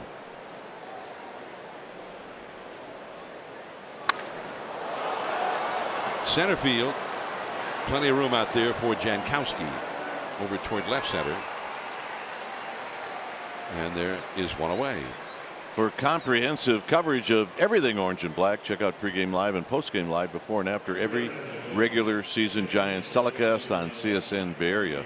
Authentic Bay Area sports. I think also, John, the fact that Giants have 3 left-handed hitters coming up. So, all right, let's give Hand a shot at it, even though Green is going to hit. But a total positive night for Cashner. He had that many positives in the last couple of years. Connor Gillespie departs, and that ball is hit well deep center. Jankowski catching up to it right at the edge of the track. That's the part of the arm where the ball will dive at nighttime, especially. 2 down. Although not when Will Myers hit one back in the 5th inning. He launched it. He did, and I don't think Green. I think Green hit that ball pretty good, but I don't think he got it. Myers got his. So 2 down. Here's Gregor Blanco, who struck out into a double play as Grant Green just entering the game, and he looks a little perturbed that maybe he didn't get it, but maybe that was one to get. Blanco flied out to left his last time. Look out. Right over his head. Looked like he tried to throw a curveball, but just flew out of his hand. 77 miles an hour. Look out. It always reminds me of that great shot many years ago of Willie Stargell doing the same thing, and it hit his bat and it went fair. A little trickler down the left field line, and then he smiled as he was thrown out. It's another guy I miss. Wilver Stargell from the Bay Area, from Oakland. You can see how it would happen if the bat just stays in that area. It could hit it. Great players come out of that area. Willie Stargell was in a long line of outstanding talent from the East Bay. Our old friend Little Joe. Joe Morgan, Frank Robinson before that. Yeah. Not to mention some of the Vada Pinsons. Vada Pinson at the same time as Frank Robinson.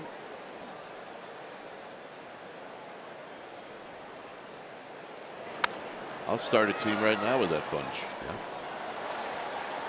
Well, Frank Robinson and Vada Pinson were the 2 big players in some outstanding Reds teams. One that went to the World Series 1961. Although they ran into the Yankee juggernaut that year, the Marison Mantle home run year. They beat them in that World Series. And I think Frank Robinson always felt that Vada Pinson, you could make a good case for him being in the Hall of Fame. I agree. Vada Pinson was a left-handed hitter. He was a Gold Glove caliber center fielder who got overshadowed. There was a guy named Willie Mays playing center field in the league at that time, and nobody was better than Willie. But he had power, he had speed, he stole bases.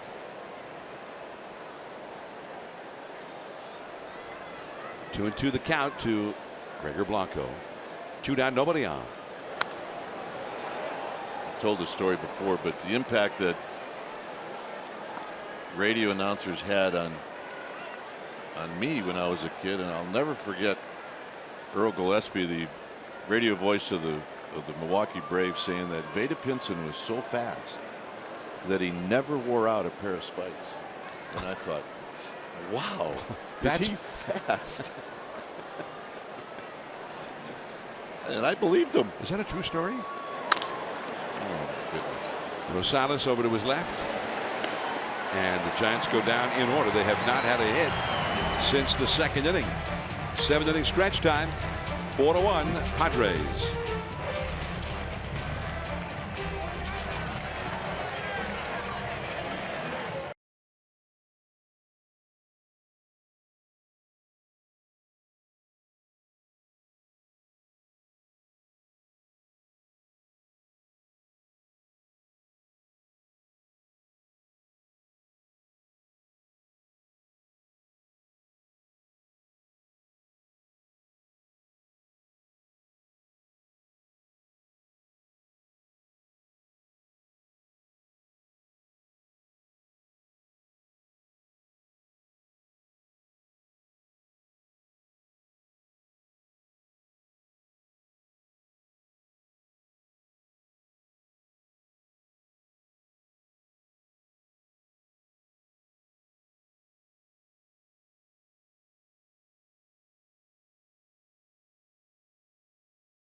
And its resources to help solve your consumer problems. Introducing NBC Bay Area Responds, a new team dedicated to investigating your consumer complaints and returning your money. Contact 1-888-996-TIPS or visit NBCBayArea.com/responds. Every call, every email will be answered. NBC Bay Area, they investigate.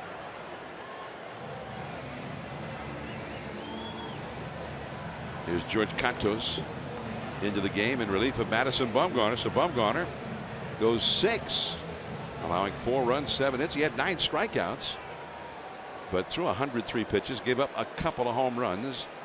And for Bumgarner, the second time that he's allowed as many as 4 runs, going all the way back to May the 6th, 2.5 months. Wow.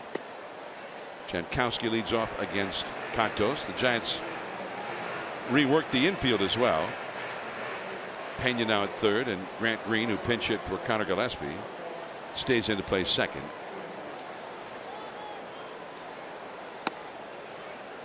One and one the count.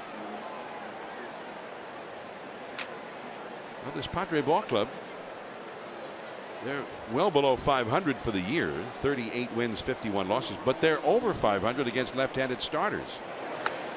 That's back to the screen. The Padres, 15 wins, 11 losses if a lefty is the starting pitcher against them. And Dave Fleming was mentioning this when he was over. Their team OPS is over 800. Their whole lineup is like an all-star when they face a left-handed pitcher. So Bumgarner's had some success against them earlier this year. And that ball is into the crowd. 1 ball, 2 strikes. But this Padre team has gotten better since the last time the Giants saw them back in May. They are the highest scoring team in the National League since June the 1st.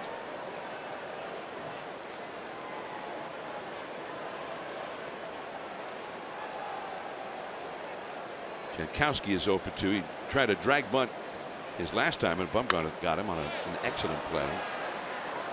1-2.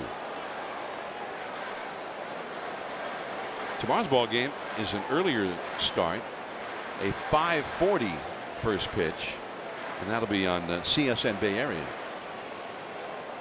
With Jeff Samardzija going against Luis Perdomo. Odd times. Yeah, 5:40. Odd times.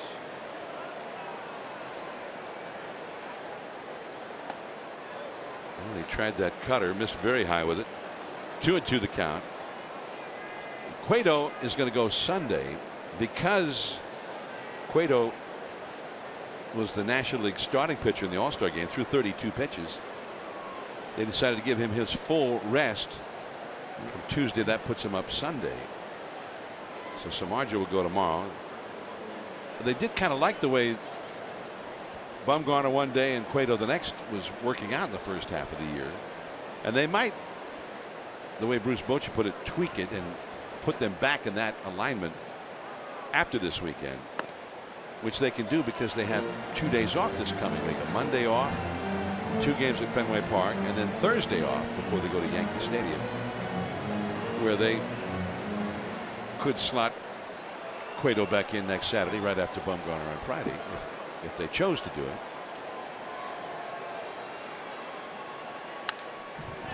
Just seems odd. You go for a long period of time and you have maybe one off day in 35 days, or one off day in 20 days, and then all of a sudden you've got 2 in 4 days. And which they did the same thing when Boston came into San Francisco for that 2-game series back in, I guess it was May. Well, he ends up getting a walk. A very tenacious plate appearance here for Jankowski. Follow the Giants baseball live with MLB.com @bat app. Stay up to the moment at any moment with game day, live game video highlights, statcast. You can download MLB.com @bat, the #1 app for live baseball. I like this group of Giants fans who are down here with Giants Vacations. They got the travel, the hotel, the tickets to the game, all as part of the package. But it's Friday, Orange Friday. Yeah. They were even traveling. They're prepared for Orange Friday. Yeah, I got on the plane today, and it was Orange Friday on the plane. Bruce Bochy and I and George Cantos will be speaking to that group tomorrow morning. That'll be good. Well, I think they'll be asking the questions. And George and I will be listening. There goes Jankowski. Buster's throw in the dirt and into center field. Grant Green could not knock it down. So Jankowski steals the base, and I think he stole that one against Cantos, and that's never been a strength for George Cantos, holding base stealers. Well, this would have taken an absolute perfect throw, but I agree with you. I don't even think a good throw gets him. So a walk, and then look, this guy runs. That's the problem when you walk a guy like Jankowski. You might be walking a double, you might be walking a triple. So the pitch was a strike to Norris. He's 1 for 3 in the game. Giants bring the infield in halfway. And there's that slider. Bounce foul off to the right. I mean, look, if you're Buster Posey, I mean, you just don't want to eat it. Maybe Jankowski slips or something and you get him. But he's got to be disgusted that he makes the throw and then it goes into center field and he gets the error. But the hurried nature of the throw is because the guy got such a big jump. And that's all for Norris, who went back to that slider. That's always been the signature pitch for George Cantos. Well, this is a ticked off slider. That's a beauty. It is a beauty. One down. Third time Norris has struck out, although the one time he got a hit, he ended up scoring a run that put them ahead back in the 3rd inning. They lead 4-1 now here in the 7th. Still a runner at 3rd. He wanted to strike out there, and he wants one now. With Will Myers up, who homered his last time, who has not been retired in this game. Infield in for Myers. 1 ball, no strikes. When you're the second baseman, you get a low throw like that.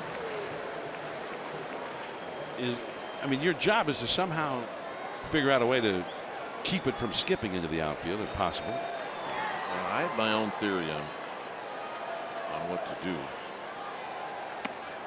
Well, you played second base in the big leagues for what, 13 years. So with one out,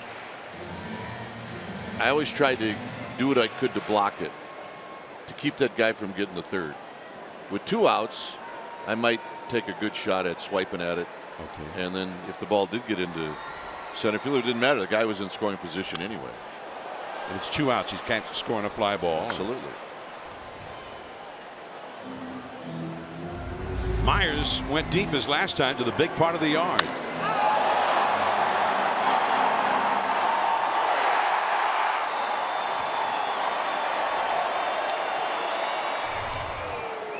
He's got 20 home runs now.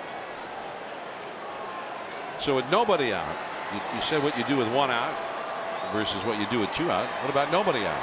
Nobody out. You can't let that guy get to third, or then the whole inning changes. So try to block it.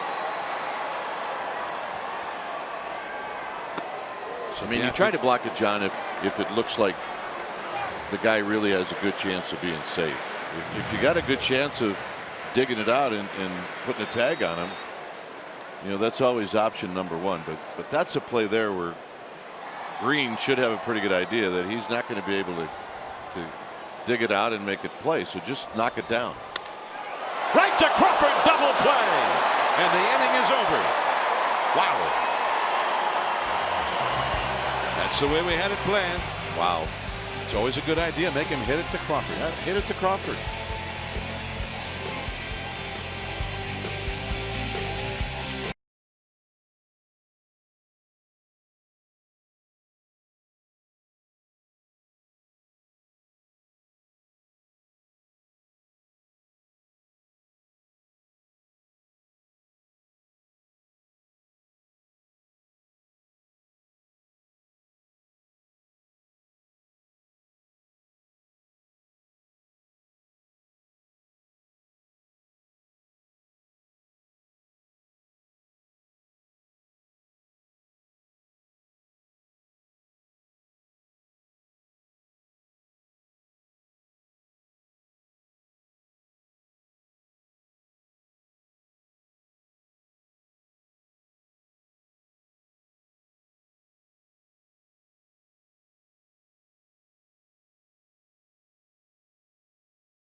NBC Bay Area recently improved its over-the-air signal so more people can tune in with antennas. For instructions on how to rescan your TV, visit NBCBayArea.com/rescan. Check it out and tell a friend. The signal is better. Make it better. The Giants will be facing a new pitcher, left-hander.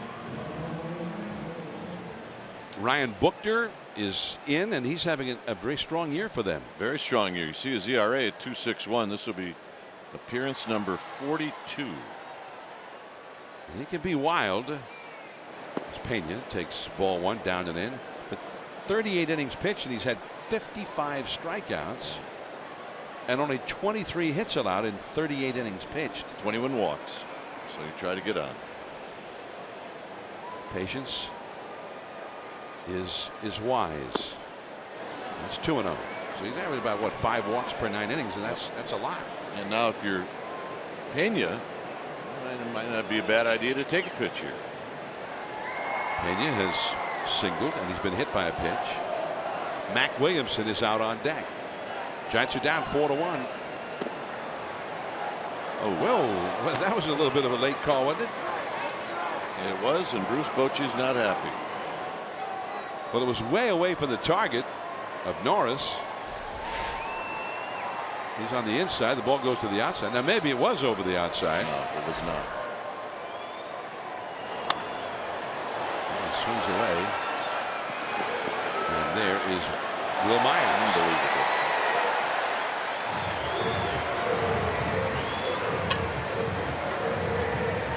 Well, Estabrook has had some misadventures on some of those pitches off the corners.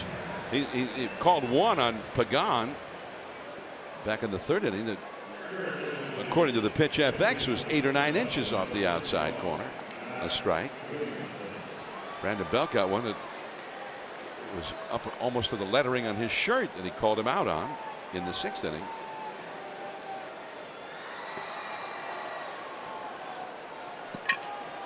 But there are going to be nights like that. Yep. So here's Mac Williamson, and that's ball 1. Birthday boy. So Williamson. Oh, I have a feeling I know what he wants for his birthday. Yep, I do too. Said to him, "Happy birthday." I said, "What, 22?" He goes, "Oh boy, do I wish." It's like, now here's a guy in his 60s, and this guy's wishing he was 22, and he's 25. Oh my goodness. No, I'm looking it up. He was 25. He's 26 now. Unbelievable. Man, what an old guy. Wow. Have you noticed any gray hair on his temples at all? No, he was sitting in the lobby enjoying life at around noon. Looking like he was 22. Yeah. Mac Williamson, 6 feet 4 inches tall. Enormous power. Great ability, all-round ability. And he laid off that one. 2-2 the count. Williamson has hit 3 home runs in the big leagues for the Giants and 67 at bats, showing off some of that power. Derek Law warming up in the bullpen. 2-2 the count. Oh man, he smoked that one. Remember he hit one ball in Arizona a couple of weeks ago for an out, 117 miles an hour. Unbelievable.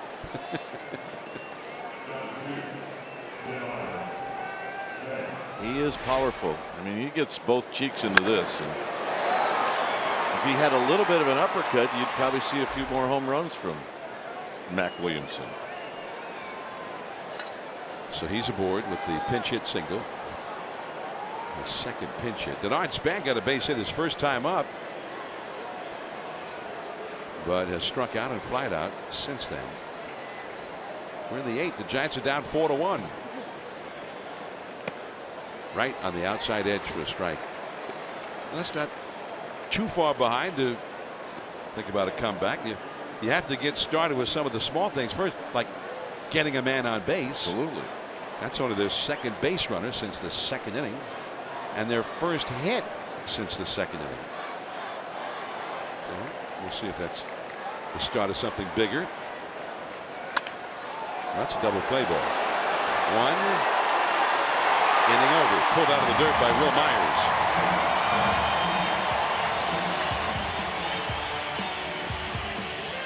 Last of the 8th. Matt Kemp will be coming up. 4-1 San Diego.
10:30. CSN, authentic Bay Area sports. I'm John Miller with Dwayne Kuiper, Dave Fleming. Also part of our coverage. Mike Krukow is on assignment. Game 1 of the series. And the Giants are down 4-1 as Derek Law takes them out here. Derek Law, really nice first half for Derek Law. See a winning record. He's 3-1. His ERA very, very good. And he's a guy now that I think in the second half, Bruce Bochy is going to go to a lot more. Romo now intact. I see Law take a lot of his appearances coming in the 7th inning. So Law now in, and he faces a couple of the Padres' top hitters in Matt Kemp and Yangervis Solarte to start the inning. Kemp knocked in a run. In fact, he knocked in the go-ahead run for the Padres with a single back in the 3rd. And the harder curve. He just says he throws a curveball, but he throws it at a couple of different speeds. So that was the harder one, 82 miles an hour. Ooh, that was a little bit harder, 85. They got the real slow one, the big dropping curveball. It will be in the 70s.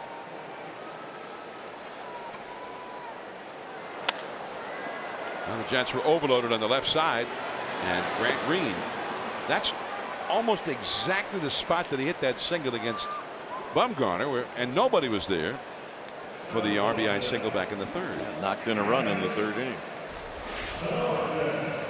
Here's where the shift. You don't see too many overshifts on right-handed hitters, but that's one where the Giants put Green on the other side of second, and he hit it right at him.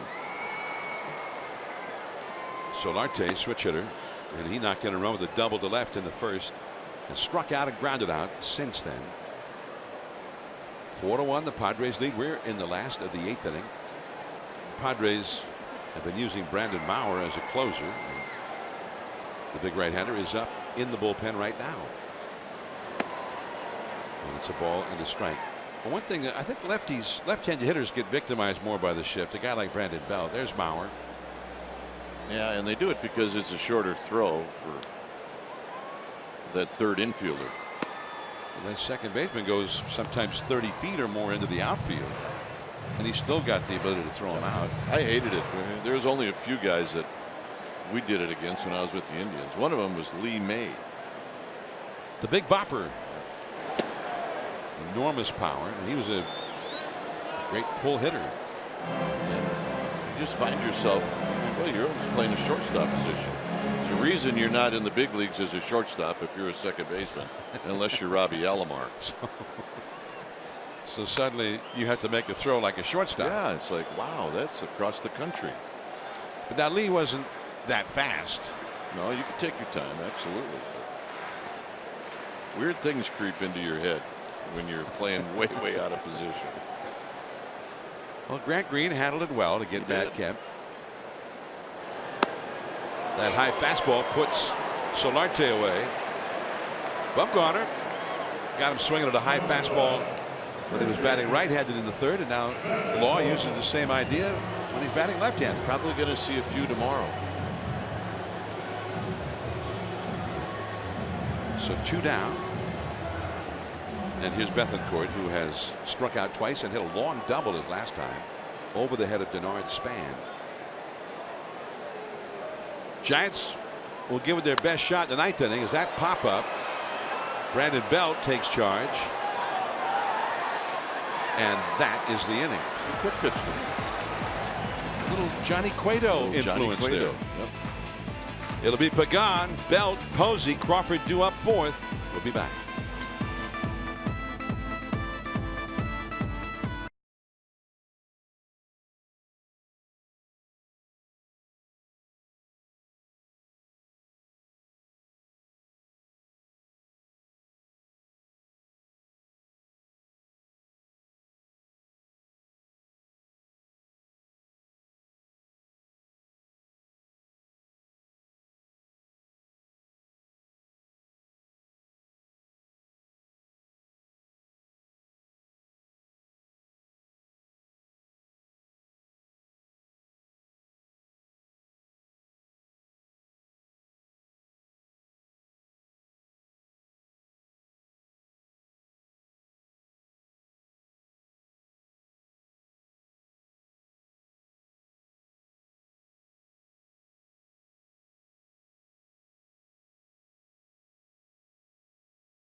Right at 5, Giants pregame live before game 2 of this series, and then we'll be back with you on NBC Bay Area and the Giants television network 2 weeks from tonight on Friday the 29th at 7.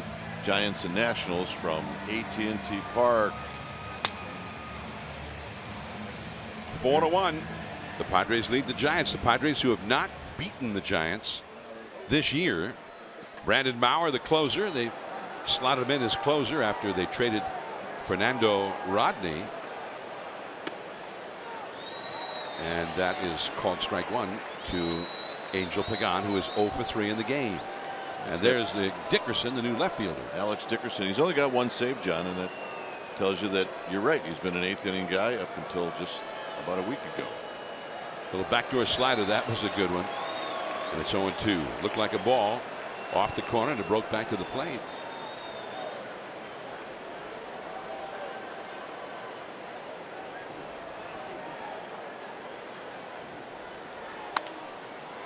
Little pop-up. Solarte. Did he get it? He's into the seats. Does he have it? Out!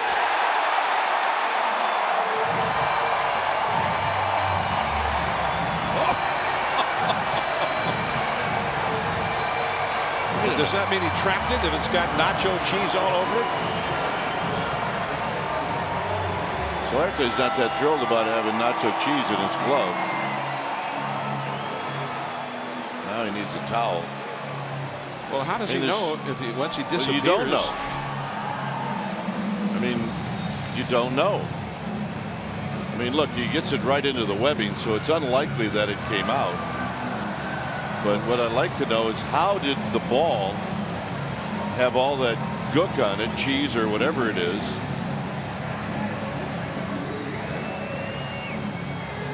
It ain't coming back, let's put it that way. Well, nice play. The Giants are actually consulting with the video room to see if there's any evidence that maybe the ball popped out of his glove.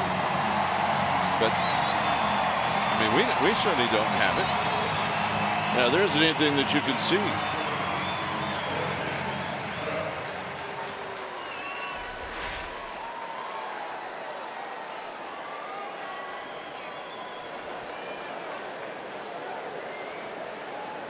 And then that's the best look we got, and you can't tell. He disappeared. And but I think that's a good point, though. How did it get all that nacho cheese? Because he still didn't have the glove all wrapped around it in the webbing. That's right. Brandon Belt, he's been seeing a lot of his own high cheese tonight. He's not been able to hit one yet.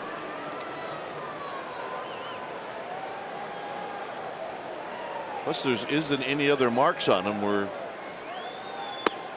that cheese hit him any other place.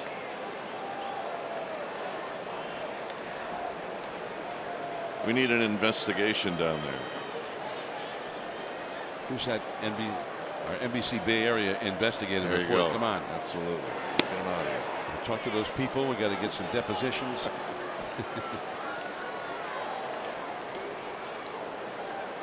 But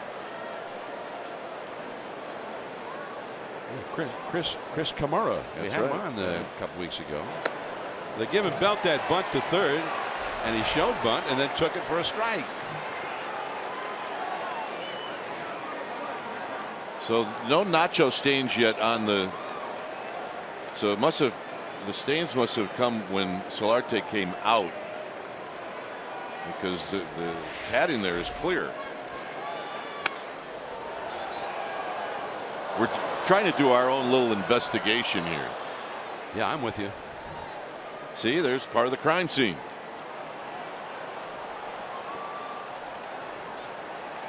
Our Giants fans, we need to find out from them. You know, Frank, back in the 60s, Frank Robinson at Yankee Stadium disappeared after catching a ball. That strike 3 call, and Belt may get tossed. He pounded the bat on the ground. Second straight, and he has been tossed. And your manager's going to go with him.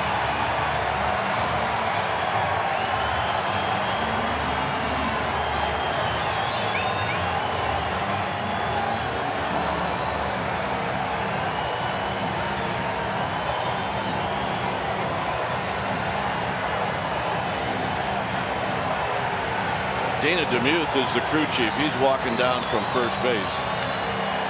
Well, you knew that was coming. Yeah.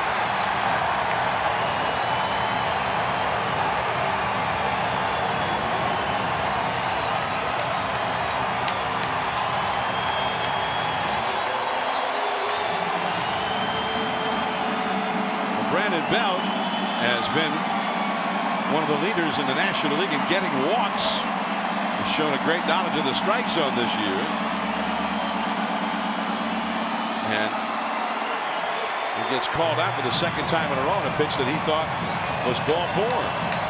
Well, I've never, in the years that Brandon Belt has been in the big leagues, seen him react like that, and he's just tired of it. And I think that's got to be the first time he's ever been ejected. Ever. We've never seen it. Well, it hasn't been a good night for Mike Estabrook.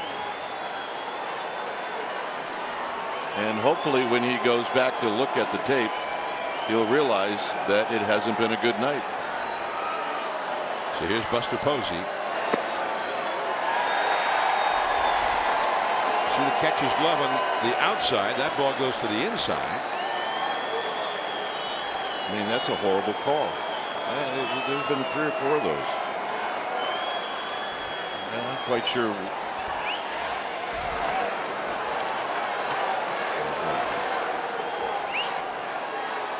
Pagan had a strike call on him. According to the pitch FX, was 7-8 inches or more off the outside corner. 2 down in the 9th inning, 4-1. The Padres lead the Giants. And it's 2-1 to Buster Posey. And the one thing you always have to be careful of is, all right, Giants are losing, and if they lose, do they lose because of the home plate umpire? I don't believe any of them would ever say that. Yeah.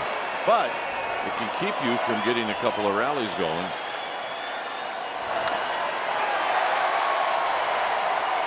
It is, we double check. It is the first time in his career that Brandon Belt has been ejected.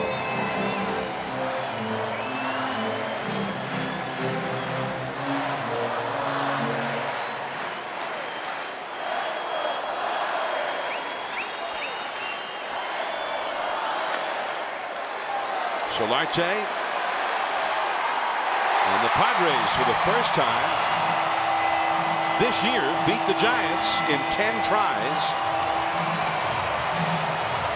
4-1 the final, and they beat Bumgarner, and Andrew Cashner has his best game in a long while to get the win. Well, Cashner was terrific.